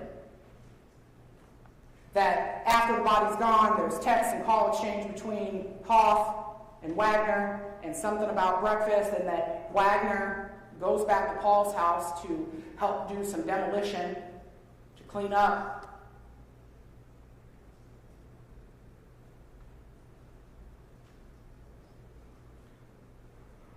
Those two aren't the only ones that gave a statement about the events that occurred on December 14th of 2018. Ladies and gentlemen, you got to watch and read, not the best audio, 2 interviews that the defendant participated in, and I say 2. We've got one that's audio and video, And then a continuation of that when they're out somewhere in some Sally Port smoking a cigarette, it's just audio.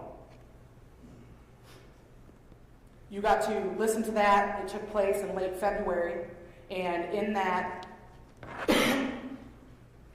video or in those recordings, you got to hear the defendant deny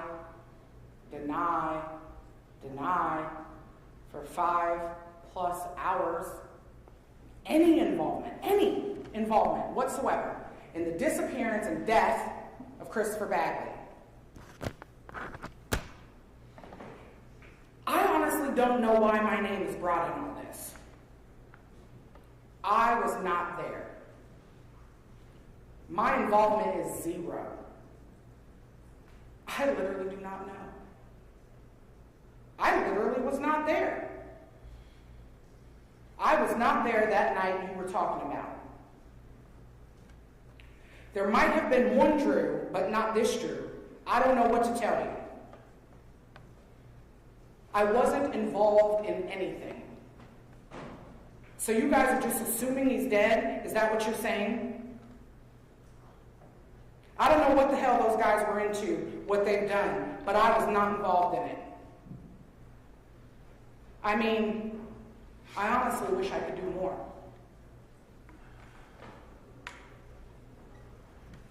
Those type of responses and answers were elicited and given by the defendant for 5 hours during the interview at the Lynn County Sheriff's Office with investigators at the end of February 2019.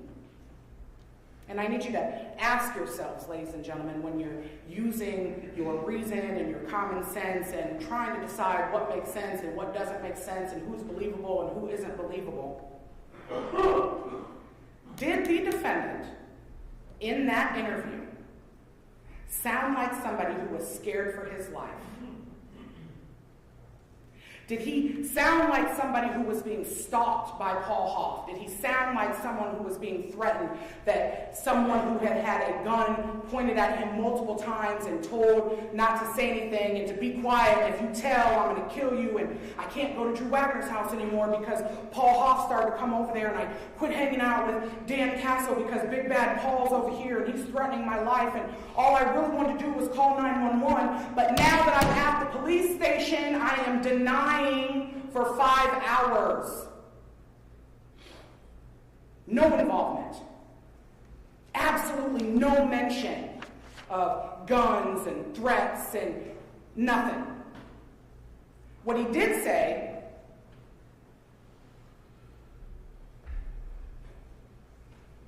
was that night, Wagner picked him up, and he and Wagner at 4 a.m. went to Paul Hoff's house because Wagner wanted some meth.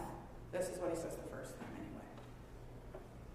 And that when they get to the trailer, Chris and Wagner get into it about something, and that they get in a wrestling match, and Chris reached for a gun, and Wagner yelled, "Gun, gun, gun," and Chris was reaching for his back, and that's when the defendant protected Wagner and started stabbing Chris.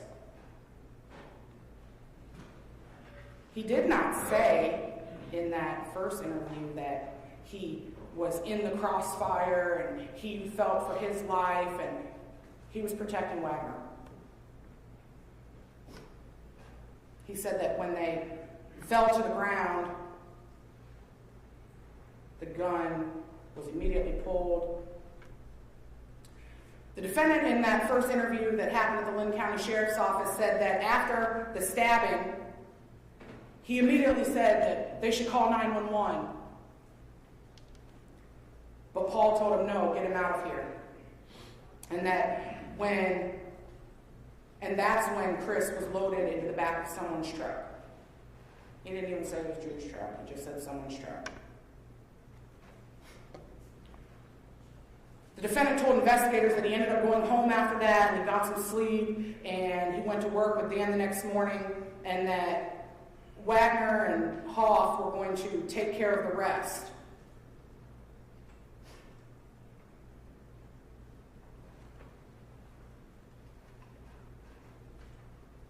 When one of the investigators asked the defendant, where'd you go after you left Paul's house, Paul's trailer? He said, they dropped me off, then they were supposed to take care of the rest because I was freaking out. The defendant said they dropped him off at this place in Marion, and then later he changed his story, and he said, first all three of them went back to Drew's house, and that he was freaking out at Drew's house, and so then he got dropped off in Marion. And then the third time during that same first interview, he says, well, me and Drew went back to Drew's house, and I was in the basement freaking out, and that's when Paul Hoff showed up.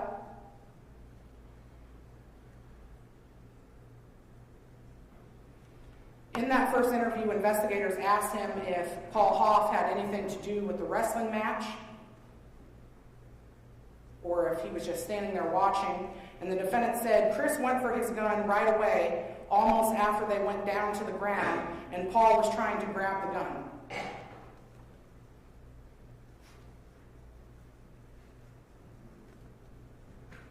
Fast forward 8 months. October 20th, I think that's October 30th of 2019. The defendant, he comes in, he testifies in front of the grand jury, and the story's quite a bit longer, quite a bit different than what he told investigators.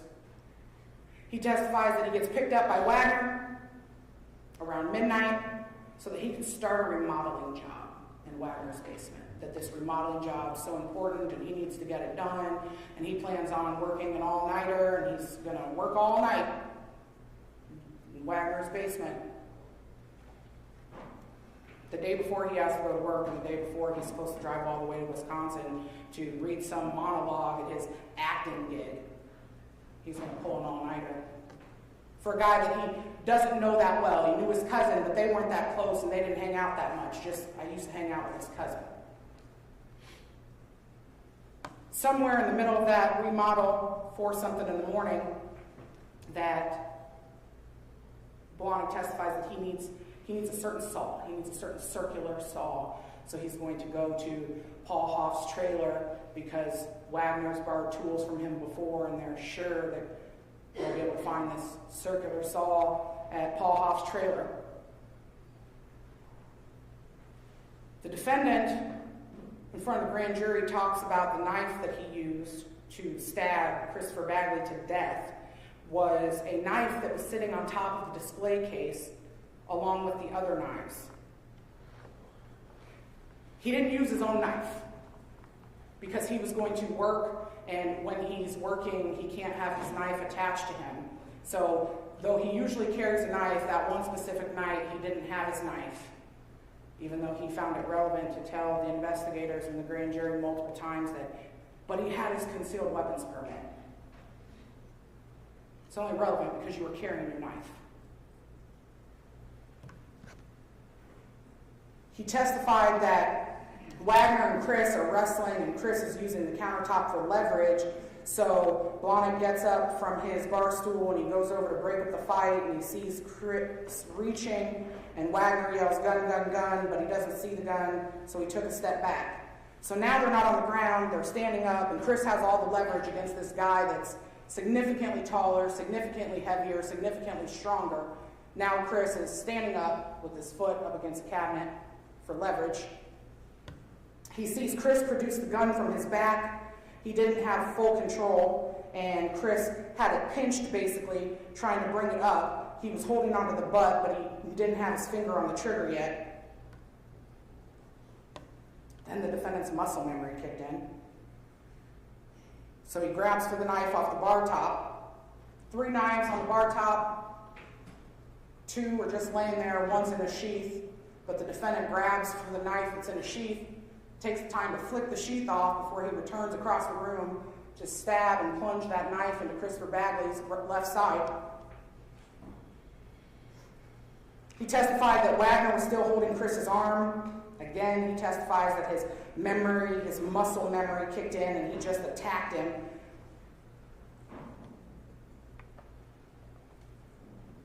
He testified that even as Chris was falling to the floor, he was still stabbing him. Then the defendant says that as soon as he's done stabbing Chris, he immediately drops the knife. And that's when Paul comes from behind the bar and picks up Chris's gun. And then Paul points the gun at him and tells him not to call 911. Paul ordered Wagner to get the truck. Paul ordered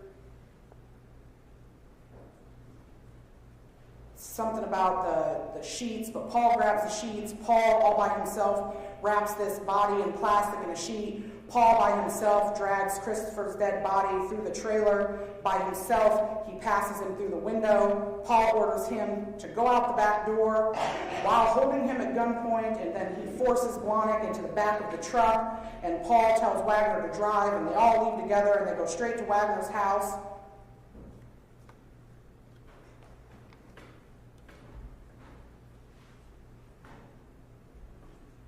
Why didn't you run? I don't know, I was scared. Why didn't you grab one of the knives off the L-shaped bar? Well, by then, Paul had all the knives. So Paul had Chris's supposed gun and the murder weapon, and he had 2 knives that he grabbed, and he's carrying all of those while he's wrapping up a body and dragging a body through the trailer and pushing the body out the back window. But Paul's got all the weapons, and somewhere in between Paul dragging this body with his hands full of everything, the defendant doesn't have time to leave or run or scream or call for help or anything.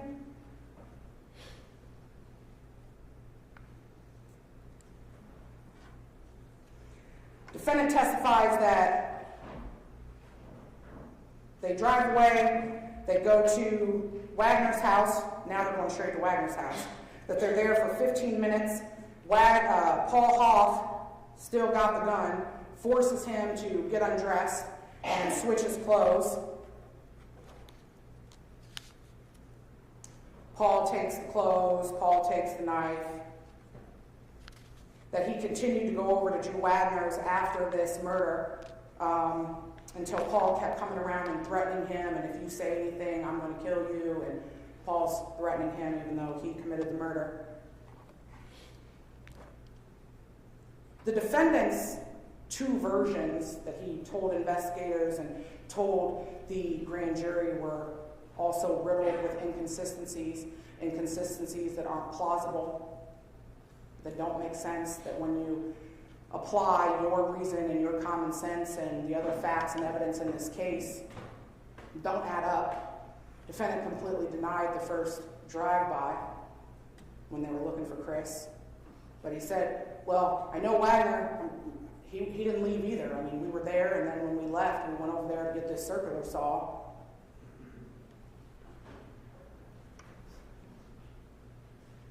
Ladies and gentlemen, Drew Blahnik's story doesn't make sense. And it doesn't make sense because it's not true.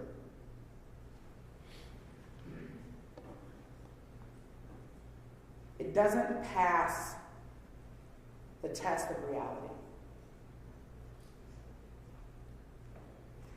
Drew Blahnik was fed a story by Trent Valletta.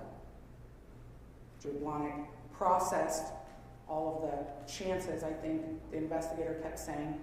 He kept getting more information, and he realized Wagner's still sticking to our story, still sticking to our self-defense story. Because remember, Paul Hoff said that as soon as the stabbing happened, Wagner jumps up, this is self-defense. Chill out, bro, chill out, chill out. We're going to take care of this. We're getting paid for this. It's self-defense. He made up these stories to cover up the fact that he murdered Christopher Bagley. He did it. It was cold-blooded. It was premeditated. It was willful. It was deliberate. It was murder. And it wasn't justified.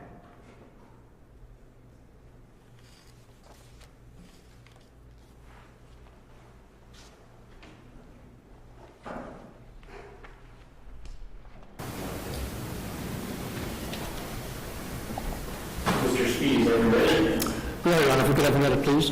You have a minute.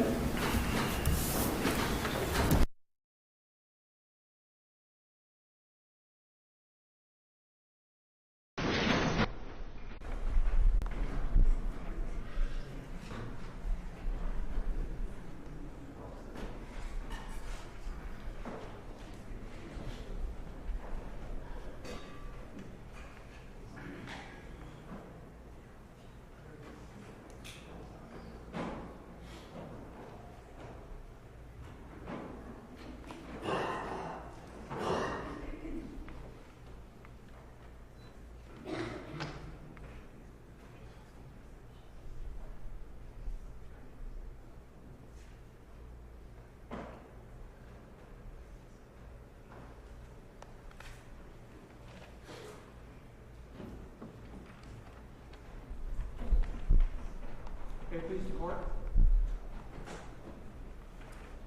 Blahnik. Counsel and Ladies and gentlemen, jury. when I had a chance to visit with you earlier in this trial, I said that there's no question that Drew Blahnik killed Chris Bagley, but it wasn't murder. I also encouraged you during the course of the trial to pay careful attention to the testimony and the motivation of the two witnesses who the prosecution have hitched their wagon to, Paul Hoff and Drew Wagner. I also encouraged you because you found it of interest and you thought it was important during jury selection to know about Drew Blahnik, about his military career, and how that military career would have an impact on what he apprehended about the situation he found at Paul Hoff's trailer, how he reacted, and how he explained what happened that night. I also told you that Chris Bagley was not on trial in this courtroom, but it was important for you to know, because you thought it was important to know, about Chris Bagley, about what motivated him, what was going on with him in his life in that trailer that night. I also acknowledged to you that it comes as no surprise that when Drew Blahnik was first questioned by investigators that he told a story that he wasn't involved. That comes as no surprise to anybody. And in 4.5 or 5 hours he denied he was involved in the killing of Chris Bagley, the disappearance of Chris Bagley's body. But then at the end of that time he said, yeah, I stabbed Chris Bagley. So it comes as no surprise.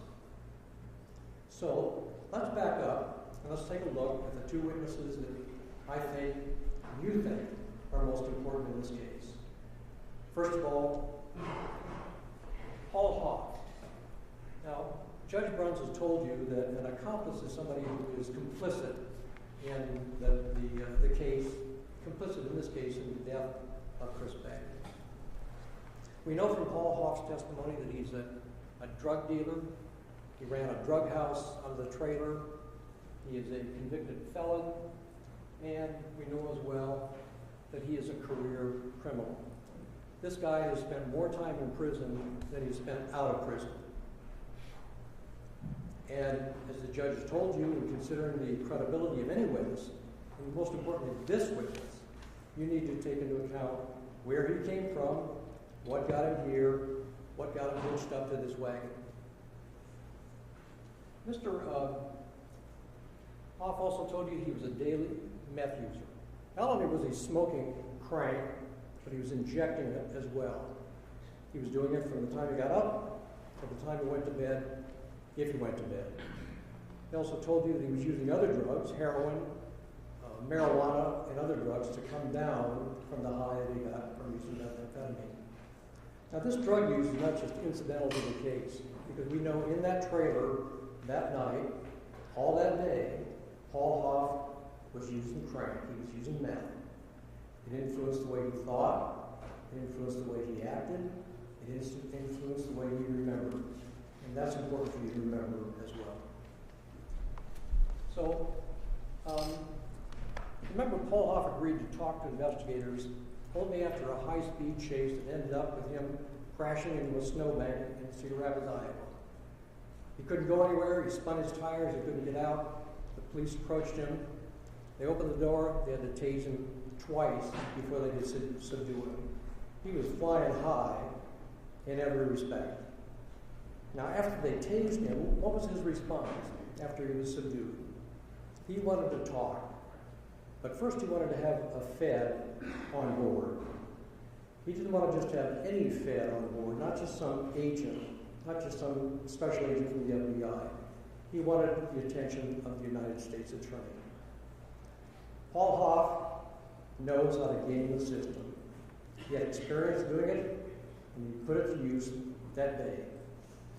So, first of all, after he negotiates on his terms, he gets what's called a proffer agreement. And remember, it was described to you, a proffer agreement is a deal between a defendant or a suspect and the government. And the deal is this. The defendant and the suspect can tell what they know, and in exchange for telling that, they're given the privilege of not having that information used against them. So, you talk, you won't incriminate yourself if you talk. Now, this proffer agreement is just an invitation to more negotiations. And both Mr. Buter talked about that, Paul Hoff talked about that. This was a prelude. It was a dance. And Paul Hoff's dance was he wanted to hold the government close. He wanted that dance to end the way he wanted it to end, and it did. So, after he had this proffer agreement, then he negotiated this plea agreement. And it's very, very important that when you take a look at the plea agreement, this is Defendant's Exhibit A, that you look at the terms of this agreement, because they're, in some respects, very complicated, but in another respect, very, very simple. Remember, the plea agreement, as explained to you by Mr. Hoff, provided that in exchange for him talking and pleading guilty, the United States government agreed not to charge any additional drug crimes against him, no other crimes in violation of the criminal code. So he got a clean bill if he pleaded guilty. No more crimes, no more guilty pleas, no more convictions. This was part of his deal. Now, granted, he was also not in the best of bargaining positions. Given his criminal record, given what the goods they had on him, he was facing a long period of time. And remember, he told me he was looking at a guideline range under the federal sentencing guidelines of 262 plus months. He was able to whittle that down based on his cooperation, not only against Mr. Blahnik, but against other drug dealers or drug suppliers. He was going to get him the full load. Now, this agreement also said that the potential for departure or for a reduction of his sentence was based on the assessment by the United States Attorney that the information he gave was of value. He had something to parlay, and it was only going to be valuable if the United States Attorney, in their discretion, believed that the information was valuable. Now, the information that Mr.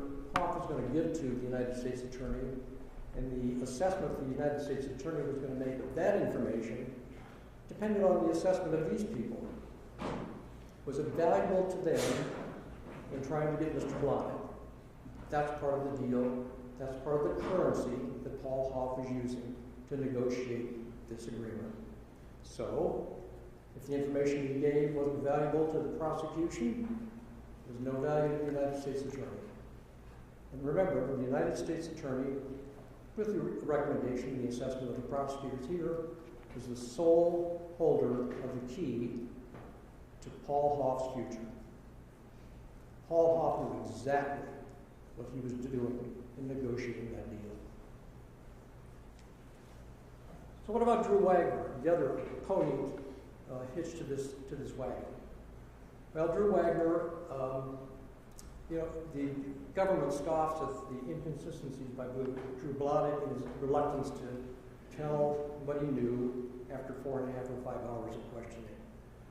Now, Drew Blahnik and Drew Wagner are two very, very different animals. Remember, Drew Wagner was questioned twice at his house. He was questioned again later on at the sheriff's office in February of 2019. He then gave a proffer on January 31 of 2019. He gave another proffer, a statement supposedly truthful, in March of 2019. And in each of those renditions, he gave different versions of things. Now, on one hand, the state here scoffs at the fact that Mr. Blahnik gave a statement that was different after 4 hours.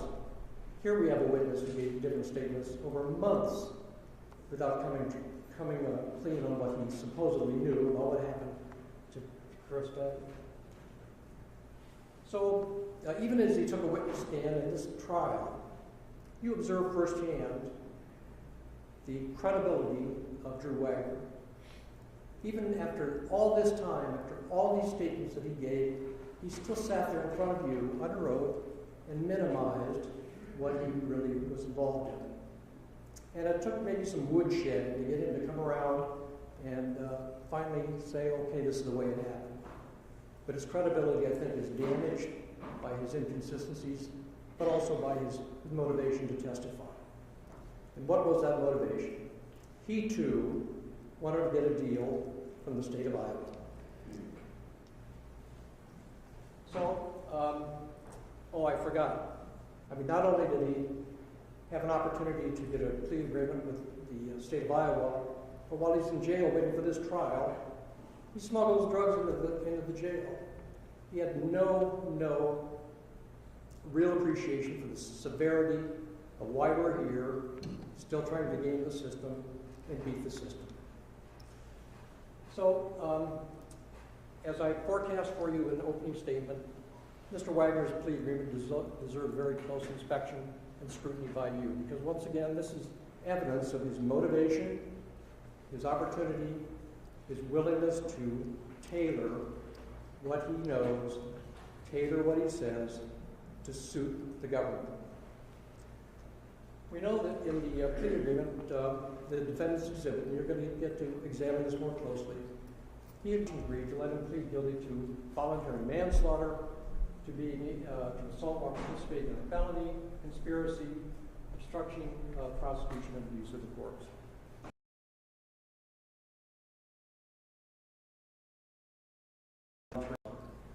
Now, Judge Bruns, in his instructions to you, has told you what is required to prove a case of voluntary manslaughter. You can only plead guilty in this court if the plea is agreed to by the prosecution and if the court accepts it.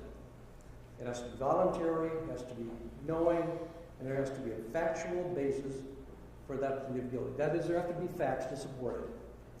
So what facts support Drew Wagner's plea of guilty to voluntary manslaughter? According to the charge to which he pled, and you'll have it as an exhibit, by pleading guilty to voluntary manslaughter, Drew Wagner, in this courtroom, with the acquiescence and the approval of the prosecution, said that he caused the death of Christopher Bagley as a result of a sudden, violent, and irresistible passion that resulted from serious provocation by Chris Bagley. That's what he pleaded guilty to. That's what he said he did. He also pleaded guilty to conspiracy to commit that same crime, conspiracy to commit voluntary manslaughter. And who did he conspire with? Supposedly Drew Blahnik. Conspiracy to kill someone in the heat of passion, that heat of passion provoked by Chris Bagley. We're going to come back to this agreement and the importance, I think, that you should hang on in deciding Drew Blahnik's fate. So the next thing we wanted to know is about Chris Bagley. And again, Chris Bagley is not on trial in this courtroom, but his actions, his motivation, his appearance, and his conduct the night of his death is extremely important. And I think you will find that the evidence in this case showed that Chris Bagley that night in Paul Hoff's trailer was armed and dangerous. We know that he was known to carry guns. Just about everybody who knew him knew that he carried guns, that he had guns, he stole guns, he traded guns. There's no question that he was an accomplished, experienced gun owner and gun handler. We also know that Carissa Marty, that night in Paul Hoff's trailer when she was with Paul, she saw him with a gun, saw him with a gun, cleaning it or brandishing it, spinning it around, playing with it. We also know that she described exactly what that gun was. It was a silver top gun with a black handle. We also know that she saw Bagley hand this gun to Paul Hoff. And Paul Hoff looked at the gun and gave it back to Chris Bagley. We also know from the testimony that Drew Wagner saw this gun. He saw the gun on the floor. He saw it with Bagley. We have two witnesses who saw this gun. He was an accomplished gun owner. He possessed guns regularly. It was seen there in the trailer that night. Now also, we know that Bagley was planning a robbery. He and Lydia O'Lean came to the trailer and they were all hopped up, ready to go. They had a target in mind. They had the mechanism. They had the tools. They went there to recruit Paul Hoff to help them with this robbery. And they had the target, this slew crew that they were going to go and get. They knew something about what was going to be found there. They also, there was testimony that Lydia O'Lean was really adamant about getting this done. She got pissed off because supposedly Hoff wouldn't go along with it. Although, coincidentally, Paul Hoff was suited up in Cadillac. He was ready to go too. But for some reason, decided this was not a good hit. It was not a good lick. We also know from the evidence from the autopsy that Chris Bagley had different ways of carrying a gun. Sometimes he would carry it in his pants. Sometimes he would carry it in a belt just like this. We know that even if he was wearing sweatpants, if they were cinched tight enough, he could keep a gun tucked in his waist. So the circumstantial evidence in this case, the direct evidence in this case, showed that on the night of his death, Chris Bagley was armed, he was ready to go. We also know that Chris Bagley and Lydia O'Lean, while they were there at Paul Hoff's trailer, again coming as no surprise, the trailer was a drug house. They were getting high on meth, they were getting high on drugs, they were riled up, and they were really excited. So, I think Lydia O'Lean even described Chris as being paranoid that night.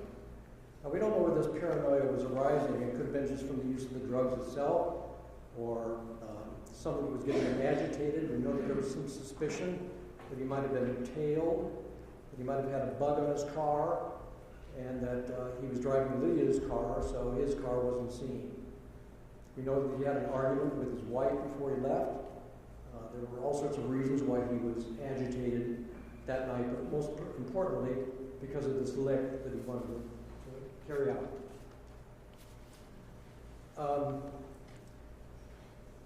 As Dr. Cruz testified, it's also important for you to know about Chris Bagley's methamphetamine level.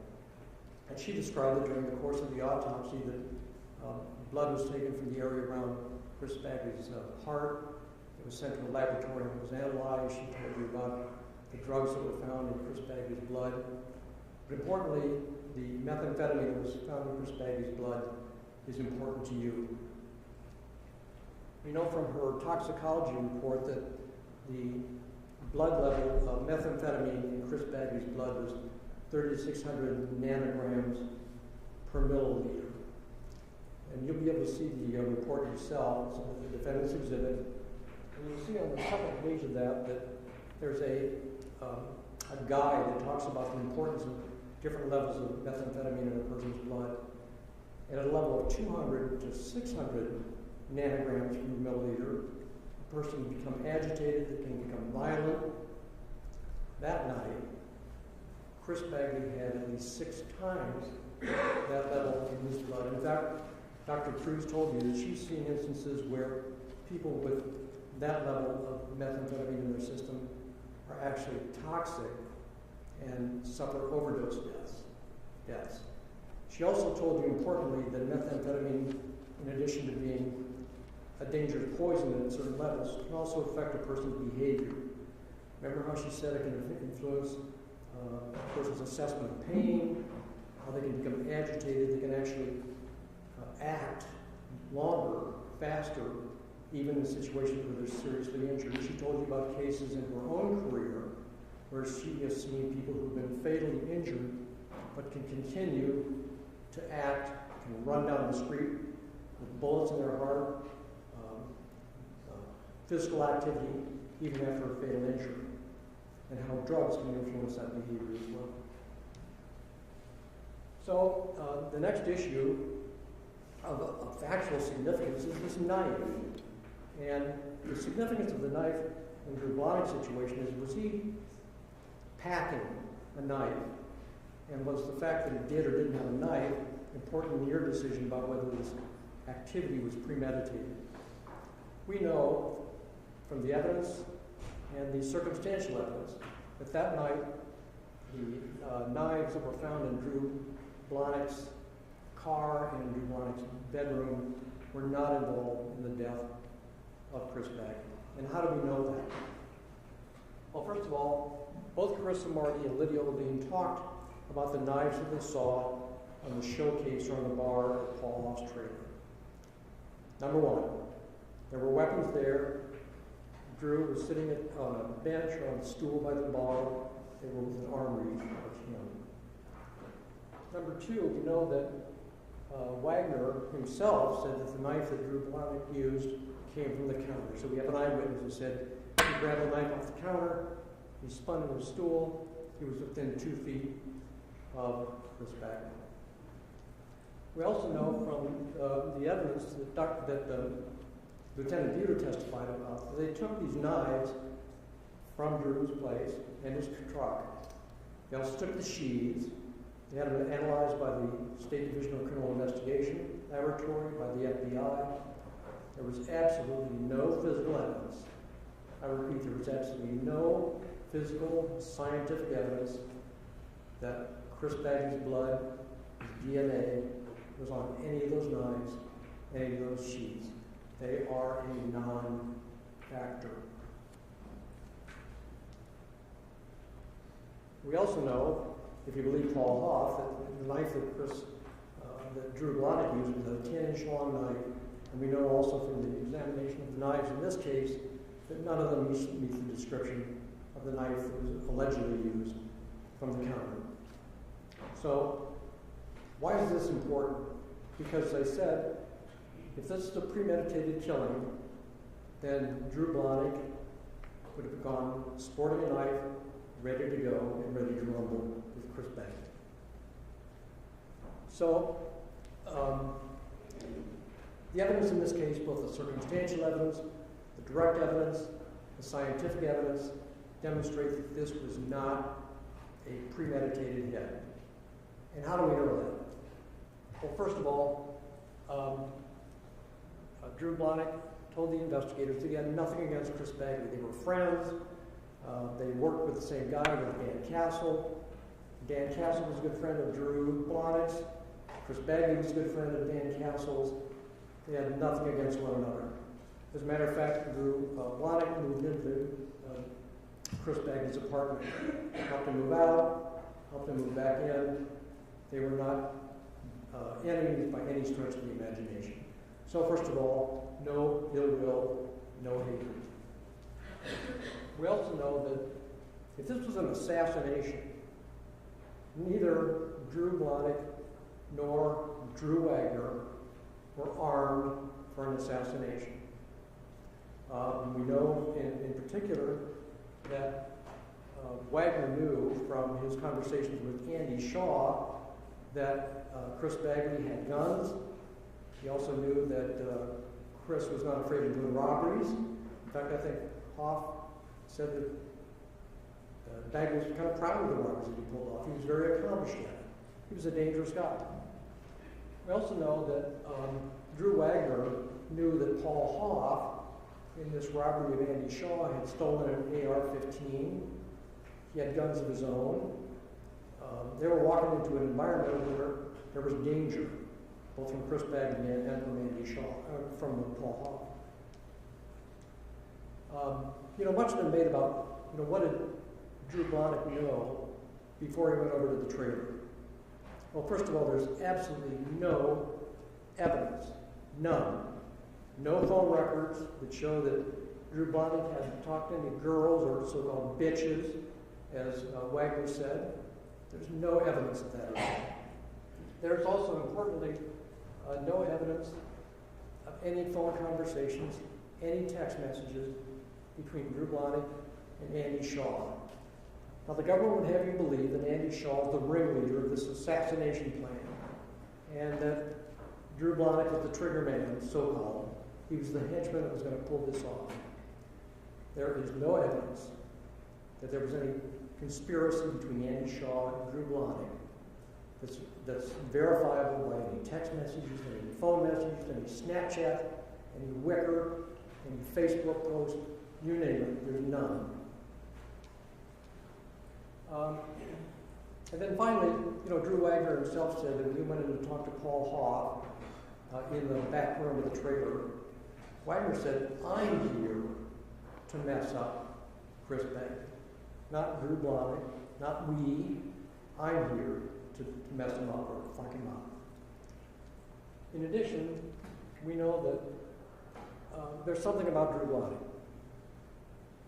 And Drew Blahnik was an experienced soldier, an infantryman, and we'll hear more about this in just a minute. But with his combat experience, is it really plausible that he's going to wander into a trailer that he's never been in before, facing targets that he's never been with before, not knowing what kind of resistance he's going to encounter in that place, not knowing how to get in, how to get out? It's just absolutely inconceivable that somebody's going to plot, with his experience, a murder in that kind of an environment. We also know that after this stabbing, both Drew Blahnik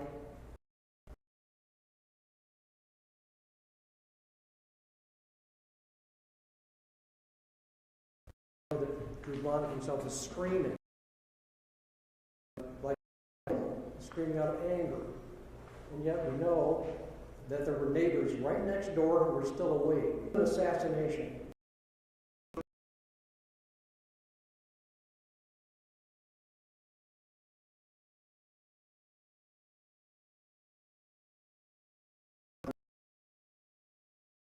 And not someplace in the vicinity of people who were still awake. Next, the scientific evidence from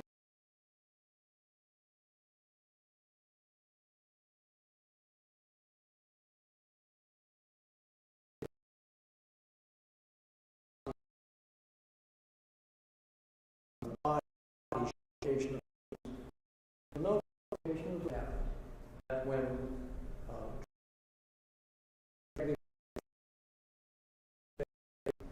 Drew, in a matter of a second or two, grabbed a knife, took one step over, and started to stab, and exactly correspond with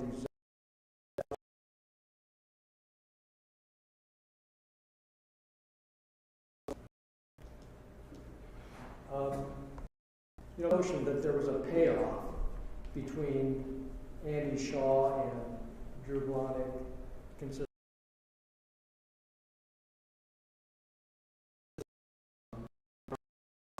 But remember, Drew Wagner told you that those drugs had absolutely nothing to do with this. This was something completely different.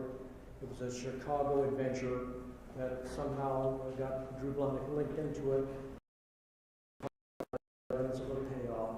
It was something completely different.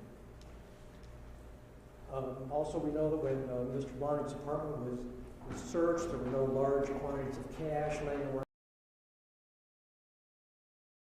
from Andy Shaw or anybody else. And that's important evidence for you to keep in mind. Finally, we also know that this supposed payoff that occurred by means of Drew Wagner to Drew Blahnik at Dan Castle's place, or when they were laying concrete at a work site on Beaver Avenue. There's no evidence from Dan Castle that incident ever took place.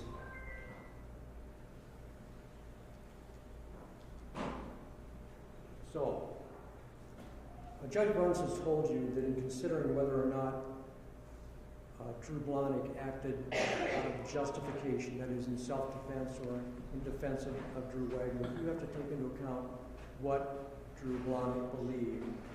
Not only what danger he apprehended, was it reasonable, was his response using force, deadly force, was it reasonable? We need to know what was in Drew Blahnik's mind. And in taking into account what was in his mind, we need to take into account his military experience, because you thought it was important, and it is. We know from his interview with law enforcement investigators and during his testimony before the grand jury that he started out in the National Guard. He had an opportunity to go play football, but instead said he wanted to go into active service. He did that. He then went into a period of time of full-time recruiting and retention, where he was talking with other soldiers and other potential soldiers about the armed forces.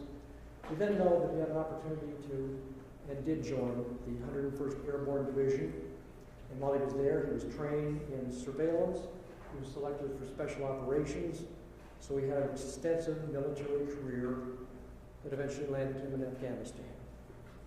And while he was an infantryman and ranger in Afghanistan, he stared death in the face every day. Not only did he stare death in the face, but he had 7 buddies die, 6 of them in one day.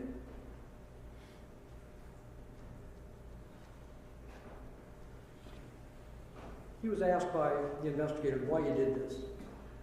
And he said, I was there for the buddy on the left and the buddy on the right. Buddies made a difference. And they made a difference that night, too.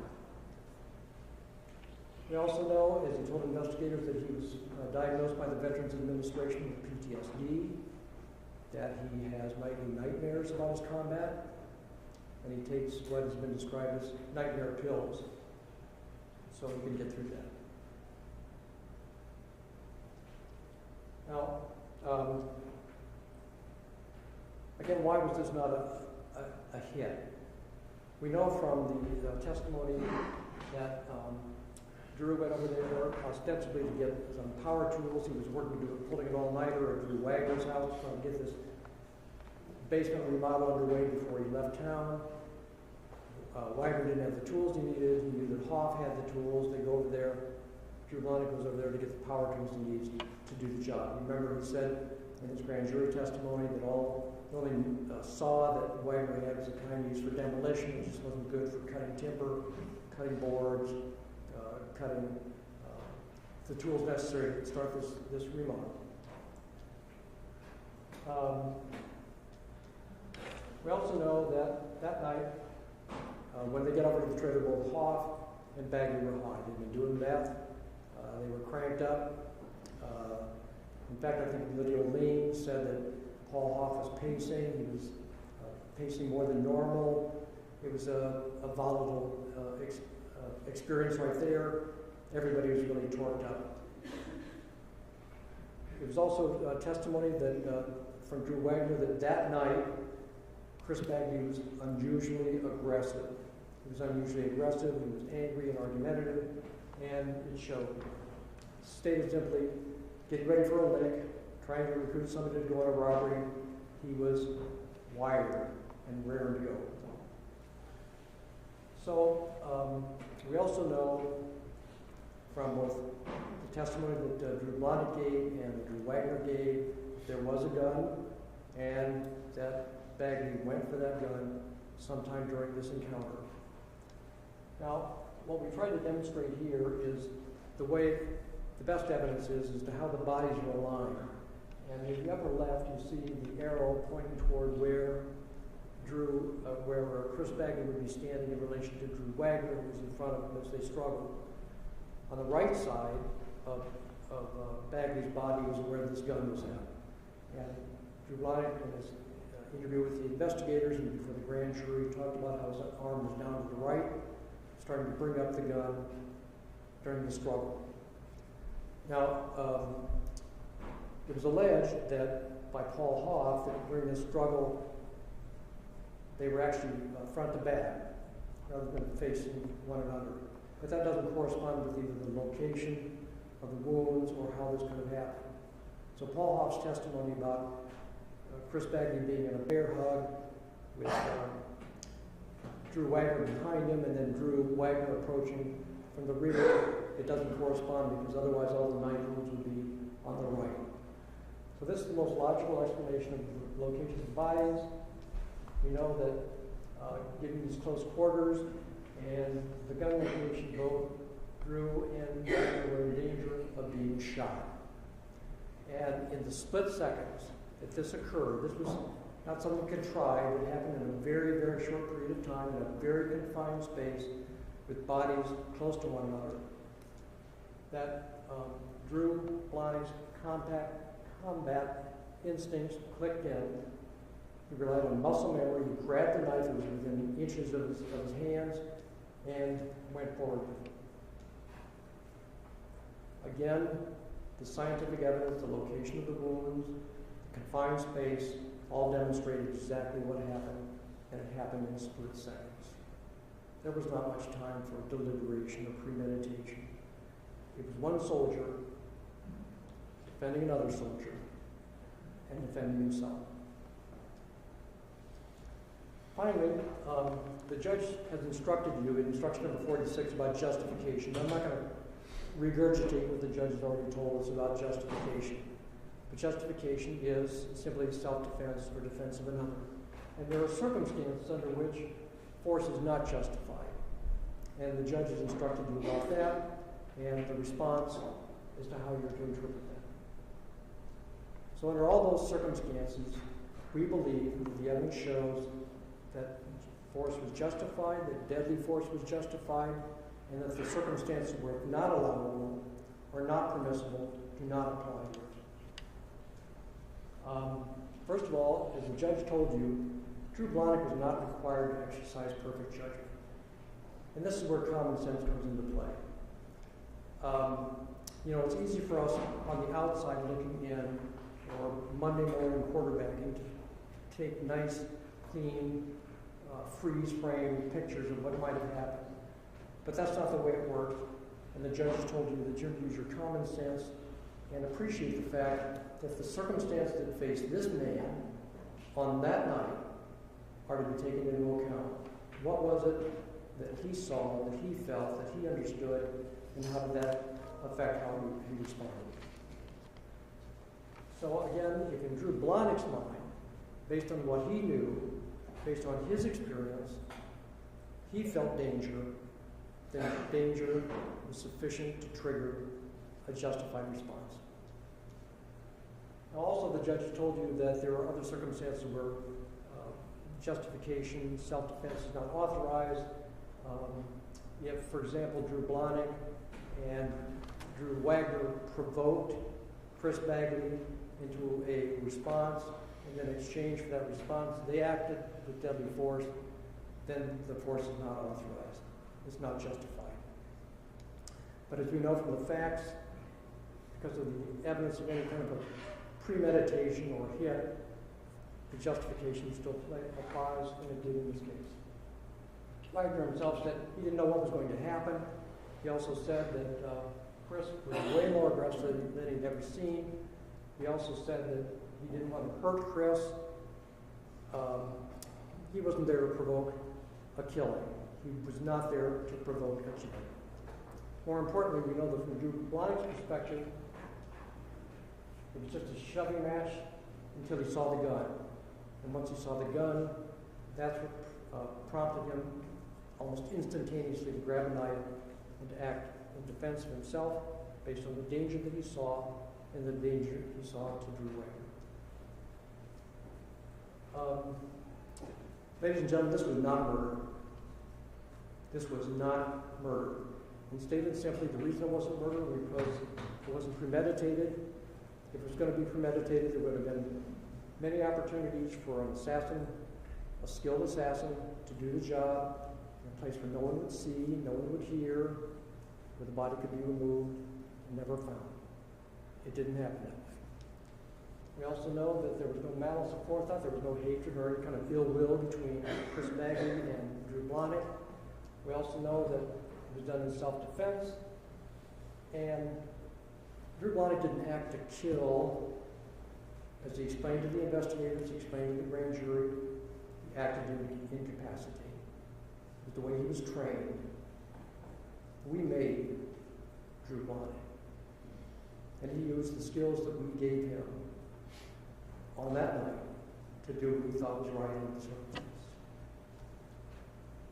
Finally, maybe it was an inducement by Agent Trent Valletta to try to induce confession out of Drew Blahnik. But repeatedly during his interview with Drew Blahnik, he said, I can see where this was something that spun out of control. And it did. And that's what the evidence shows. No attention has been given to the other two counts by the government. I just want to address them briefly. The evidence shows that Drew Blahnik did not bury Chris Bagley. We know from the evidence that there was enough time between the time that Drew Wagner and Drew Blahnik left Hoff's trailer at 5:48.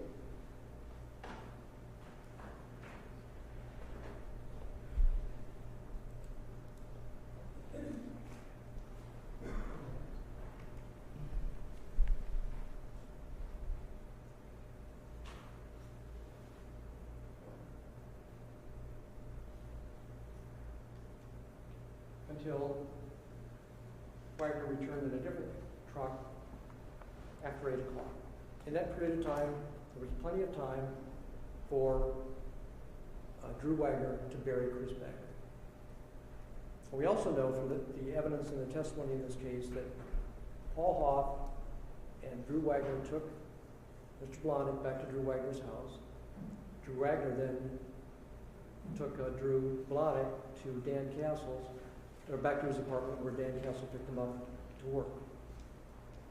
We know from the evidence that Drew Blahnik was starting to work on the concrete project, the cement project with Dan Castle. 7-ish is when Castle picked him up. There was no time for Drew Blahnik to be involved in the burial of Chris Bagley at Blahnik's place.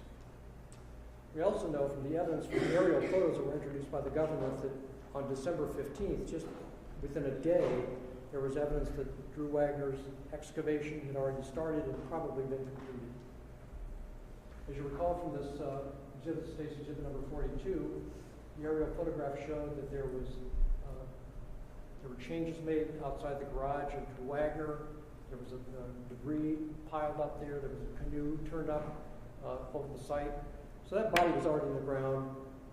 I should say the body was already in the ground on December 15th. And finally, it was suggested that maybe Drew Blahnik took the body in a truck to Madison, Wisconsin for his interview there.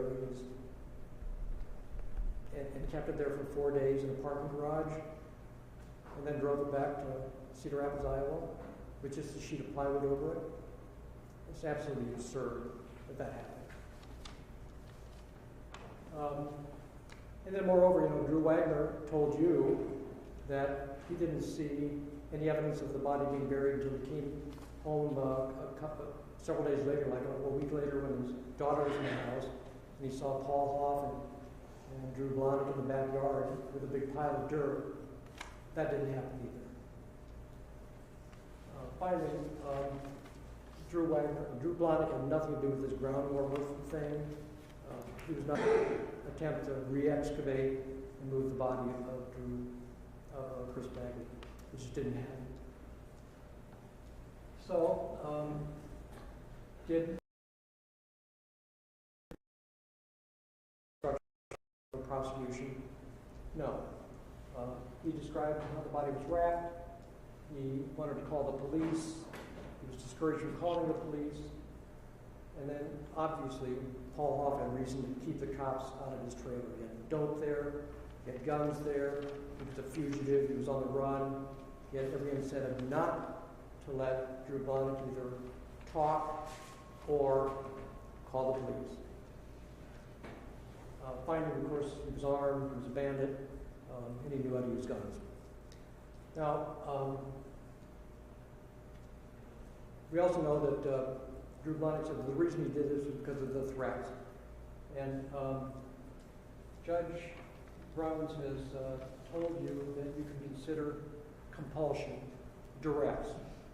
This is instruction 53A, and compulsion is simply that if somebody uses a threat of serious bodily injury or death to get you to commit a crime or to prevent the report of a crime, that means there is no crime. Drew Blahnik told investigators, he told the grand jury that he was held at gunpoint in the trailer. He was ordered to strip down, turn over his clothes, turn over the knife, and throughout the period of time after that, Drew Wagner was telling him, Hoff has it in for you. He's going to kill you if you talk. And as Drew Blahnik told the grand jury, he was scared. And he had reason to be scared. Paul Hoff was a force to be reckoned with, and Drew Blahnik took that into account. So why he didn't talk, and why he didn't call the police. So, what can we conclude from all this?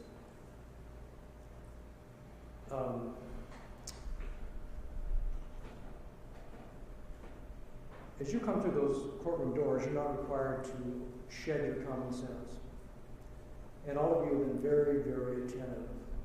And you've had to reckon with some very unusual, conflicting evidence from the prosecution.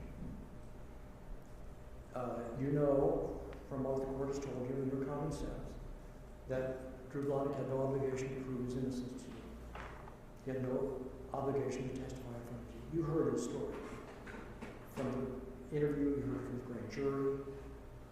You know about his background, you know about his makeup, you know about his experience, and you know why his combat experience is important in deciding, as you will, what happened that night and why he acted in seconds the way he did.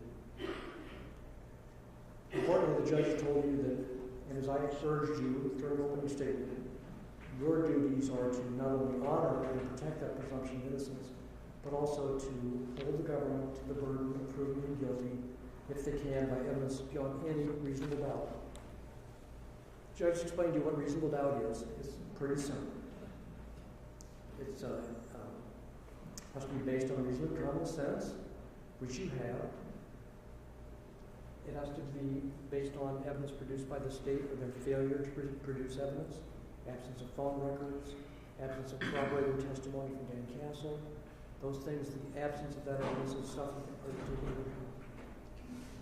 More importantly, it has to be the kind of a doubt that would cause you to hesitate in either relying on it or acting on it. So, would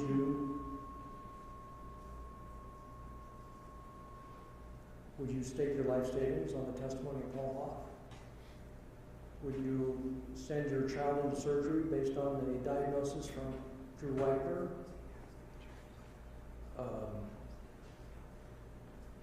Would you risk your own life, the serious affairs of your life, on the testimony of the evidence in this case? Now, we knew from the beginning that it was not going to be a neat, tidy story. That it was going to be conflicting, it was going to be troublesome, it was going to be agonizing.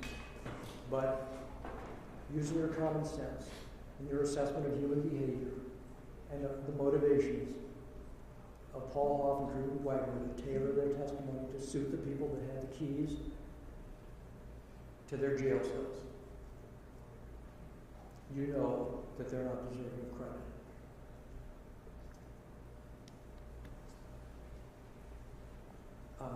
Getting back to Drew Wagner, the government has put a seal of approval on his decision to plead guilty and for the court's acceptance of his plea guilty to voluntary manslaughter.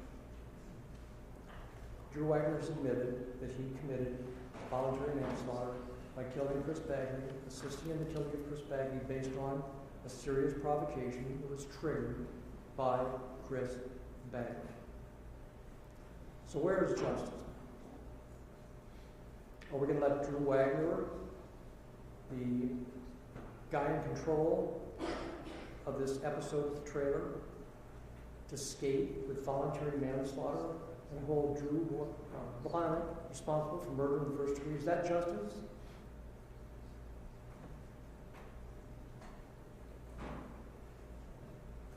You will do your duty. You will honor the presumption of innocence. You will honor the duty of this government to prove Mr. Blahnik guilty if it can by evidence beyond a reasonable doubt.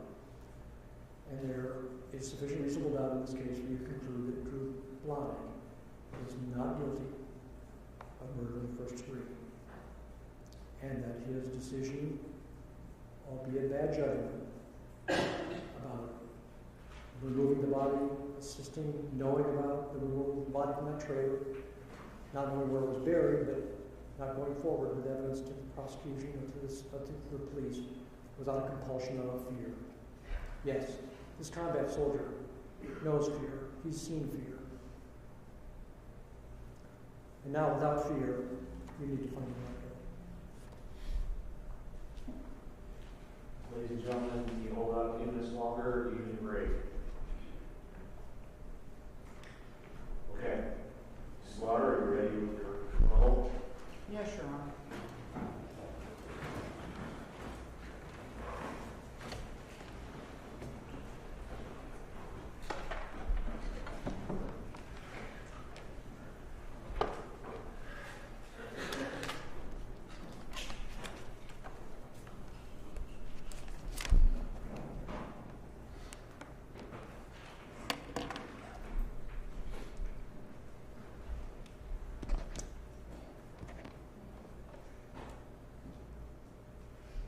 The defense spent a lot of time disparaging the state's witnesses, the victim in this case. We told to the jury during jury selection and discussed, the types of witnesses that jurors should and would expect in certain types of cases. It's not a shock, or shouldn't be a shock, that the witnesses in a case about drugs and drug dealers and murder use drugs and sell drugs. The defense wants you to believe that Drew Blahnik, good old boy, completely sober, doesn't do drugs.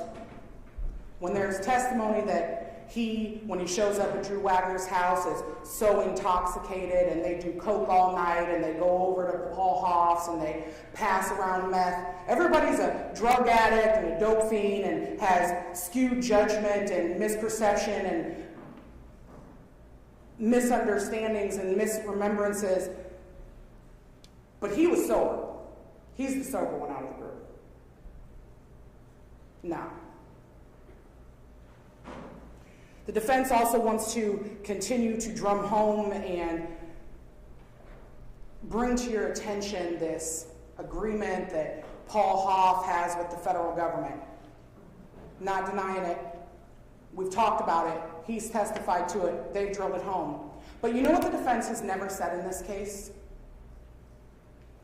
They've never said that Paul Hoff's story and what he saw has changed. He spoke to police or investigators. Based on that information, they corroborated his story and they went and got search warrants for this defendant and Drew Wagner's houses. He testified at the grand jury, also sworn testimony. There wasn't any, didn't you say before, isn't it true that? No, his story has never changed. You want to talk about his skewed perception and that he's crank influenced and he can't remember in the way he remembers? Hasn't changed. Paul Hoff testified that he's ADHD and ADD and he's been on some sort of amphetamine, being Ritalin, since he was a kid. And that because of his ADHD and his ADD, it slows him down and he's come to depend on it. And Dr. Cruz talked about how all of these people, the more you use drugs, the more of a tolerance you build up to them. The defense wants you to believe that everybody's so high and zooted out of their minds on this crank or this meth or whatever it is that they can't remember the specific details of a murder happening right in front of them in their living room. I don't care how high you are. Some things you never forget. And that's what Paul Hoff said. He said, I will never forget hearing Chris Bagley say, you got me, please just let me go. That he should have intervened, but it was so quick. That he'll never forget Drew Wagner saying, it's too late, man, kill that motherfucker. You don't forget stuff like that. You don't forget those type of details. You don't forget the sound of someone's blood gurgling out of their throat after they've been murdered in your living room. I don't care how much meth you smoke.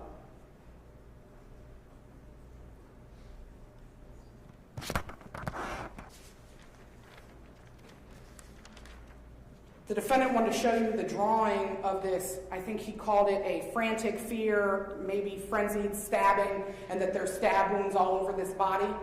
You saw those pictures, and as a courtesy, I'm not going to make you look at them again because you can review them in the jury room.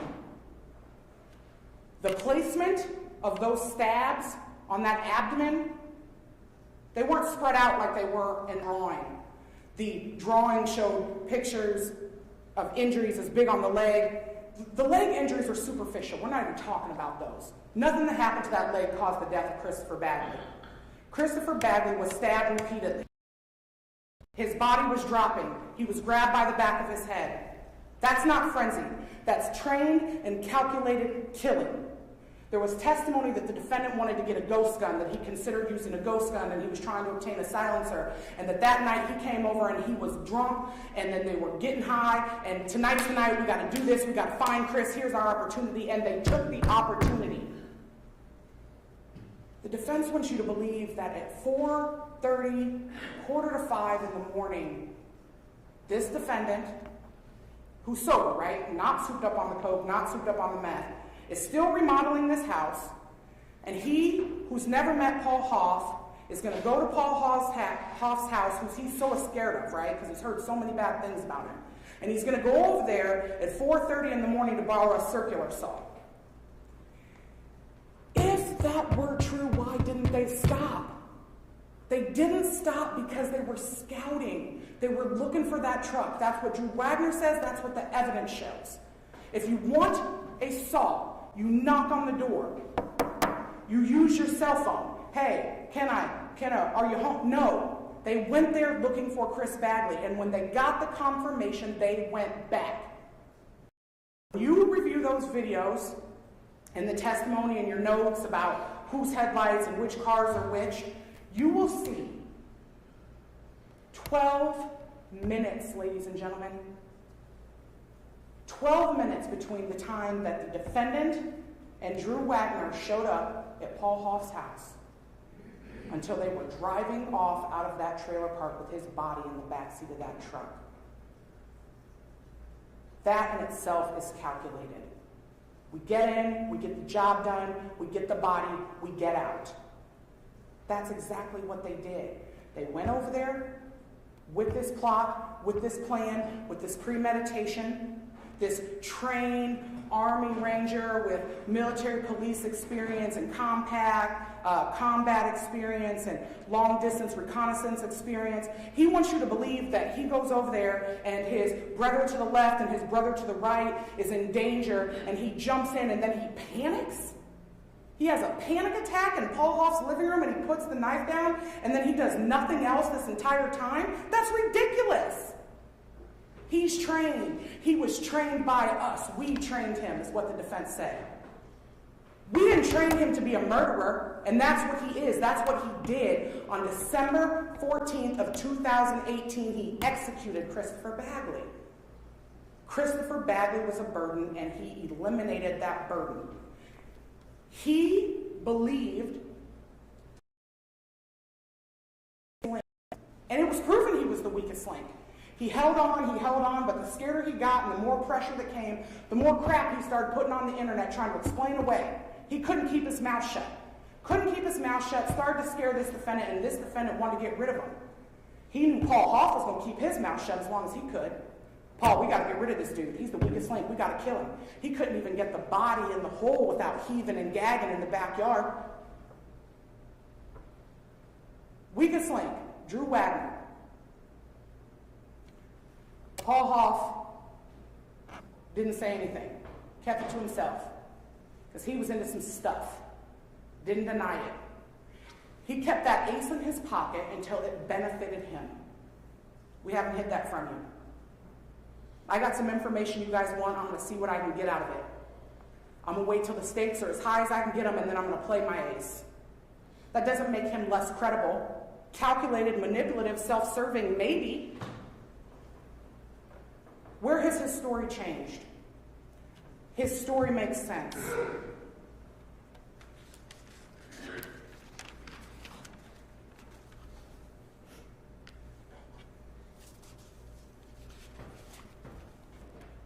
The defendant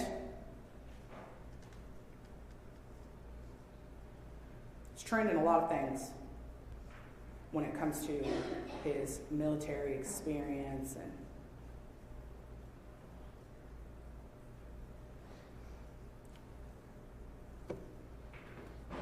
don't forget that the defendant is also a trained actor.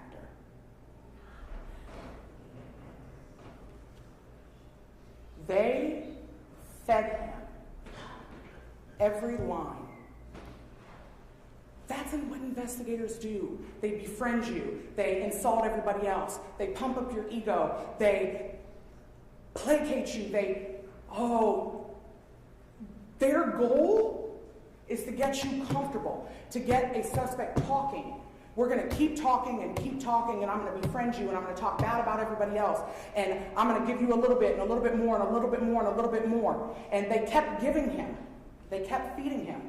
They fed him his self-defense claim. And when he realized, yep, this sounds pretty good, he snatched onto it and hasn't let go since. He was not afraid of Paul Hoff. A person who is afraid of Paul Hoff does not continue to hang out with him, does not continue to buy methamphetamine from him, does not meet them at Bushwoods in the parking lot and tell them about a body being buried. You do not do that when you're afraid. When you're afraid and you are in police custody, giving an interview, and the person that you're afraid of is in custody, and you know it because they told you, the first thing you said is, oh my God, good. Now I can tell you what happened.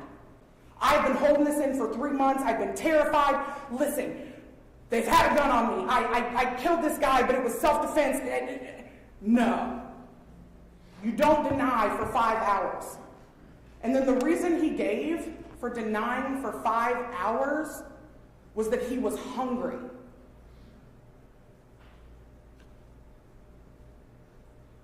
They offered him several burgers while he was in that interview, okay? But if you're that hungry, you tell it quick and get out of there. If you're that assured of this self-defense claim, you give it to them. You give it to them. Listen, I have been terrorized.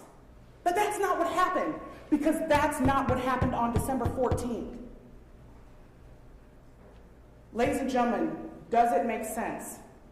You don't hide,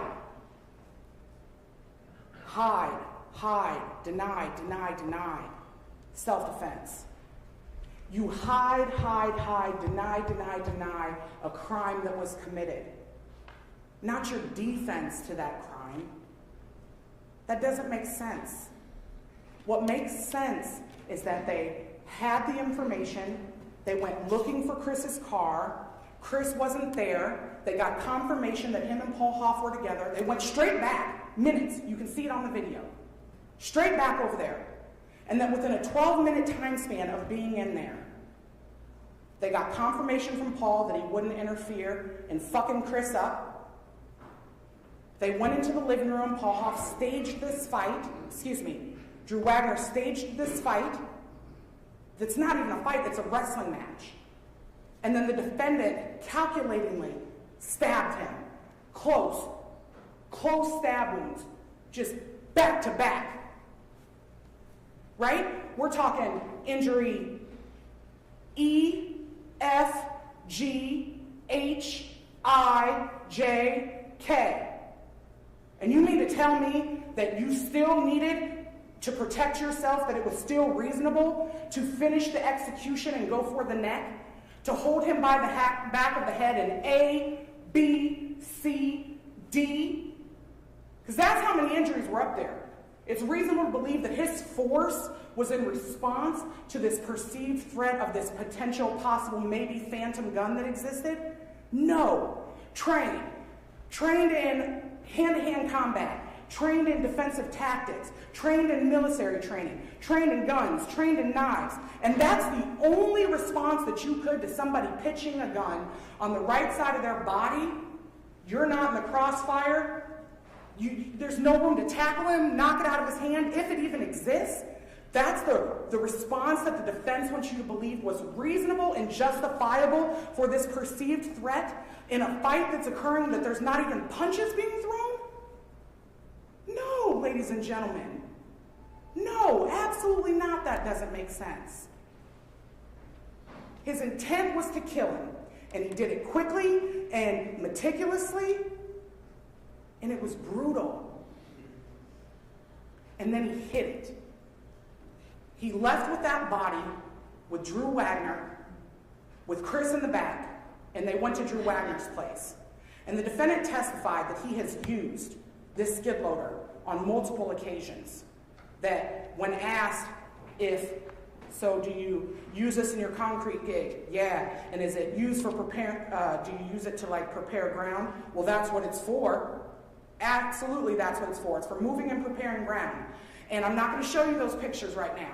But if you look back at the pictures of the size of that shallow grave that Chris was buried in, and compare that to the front end of that skid loader, and you see in those photos how that skid loader was pointed at that exact moment in that specific spot of that garage on the morning of December 15th, 2018, when that overhead photo was taken, you know they went home that night and buried that body.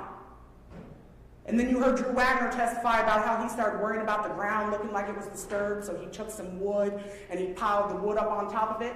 Look at the very next picture on December 16th. And you see all the wood, and you see the garbage cans have all been moved to the side of the house, and you see that pile of wood right where that body was buried. The defendant took the body and drove to Wisconsin? No. Wagner and Blahnik, the Drews, buried that body as soon as they left Paul Hoff's trailer.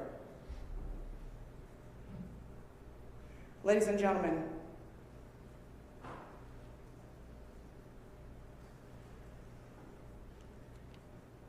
the defense showed you pictures of drawings, I think they were from an overhead view of the direction in which Christopher Bagley was being held. Paul Hoff sat on that stand and he demonstrated it for you. And he said that Wagner was behind Bagley, that they were leaned back against the counter, that Christopher Bagley was facing Drew Blahnik. So being stabbed on the left side from a man coming from this direction makes sense. He never said his back was to him. Drew Wagner said that in the wrestling and him ending up in a headlock that he could feel Blahnik coming up behind him. But everybody testified that Bagley was looking at Drew Blahnik when he got stabbed in the left side of his torso. Injuries E, F, G, H, I, J, K. Talk about overkill. And that wasn't the end of it.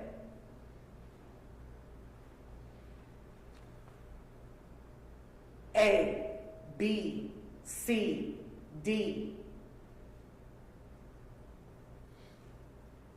Ladies and gentlemen, it's time for you guys to deliberate.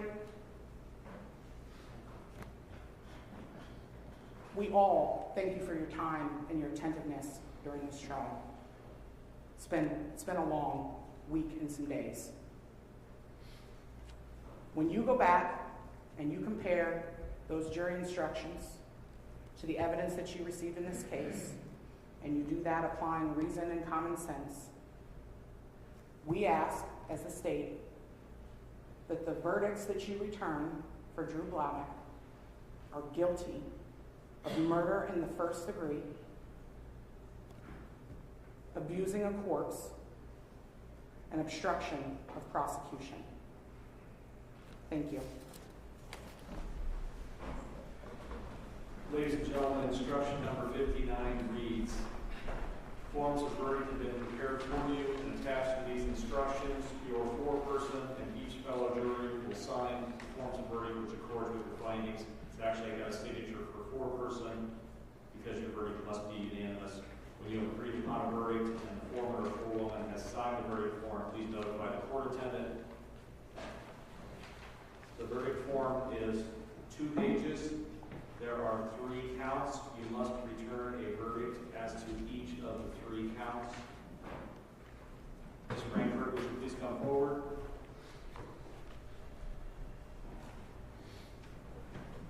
Do you solemnly swear or affirm that you will take and keep this jury together in their jury room unless directed by the court? You will not allow any person to speak to or communicate with them, nor speak with or communicate with them yourself, except to ask whether they have agreed upon the verdict. You will not communicate with them on the state of their deliberation or the verdict agreed upon until after the same shall have been declared by the court or received by the court, and unless they sooner be discharged by the court. And the exhibits taken by you and delivered to the jury shall not be left unattended or tampered with until returned to the open court. So say yes. Yes. If you would, I now have to have our audio go off, please, so we are broadcasting names of jurors. If you would please verify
us we can leave when they're done.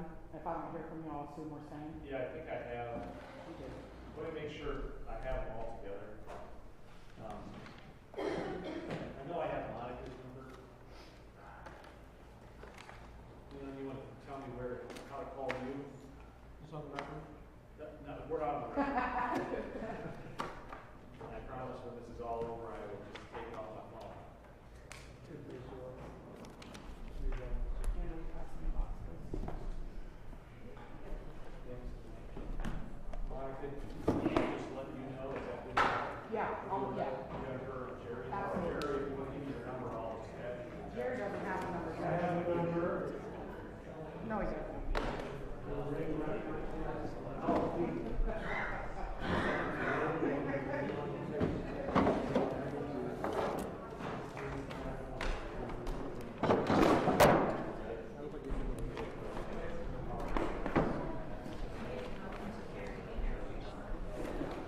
Will you turn my water?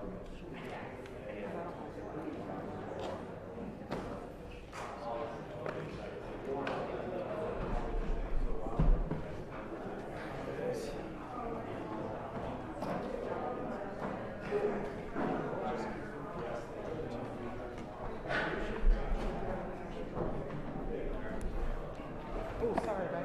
We both turned at the same time.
Because there's always a delay between when we find out we have a jury from after everybody's back there anyway, so you're gonna have a few minutes. So if you give me your contact, I'll contact you. I'll contact the lawyers first, but I'll contact you guys right after and say, hey, we have a verdict, you might want to make your way back over here. Okay. So give me your numbers.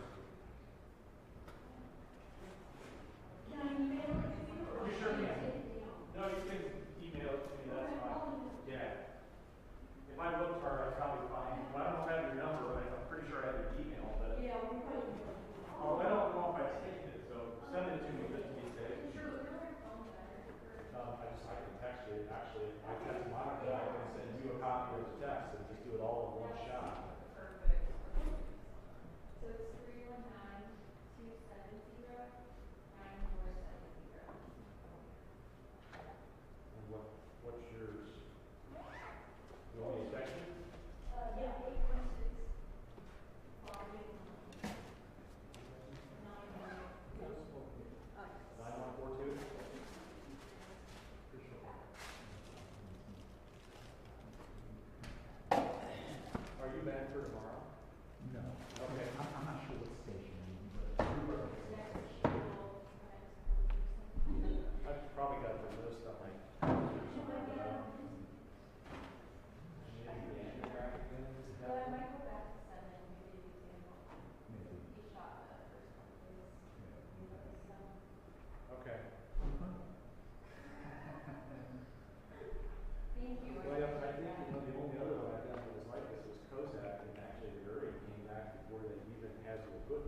It took, I remember it took longer to actually get everyone's facts than it took to get, for the jury to use a verdict, but it wasn't really a real close case. They had the one issue, they didn't have a lot on the one issue.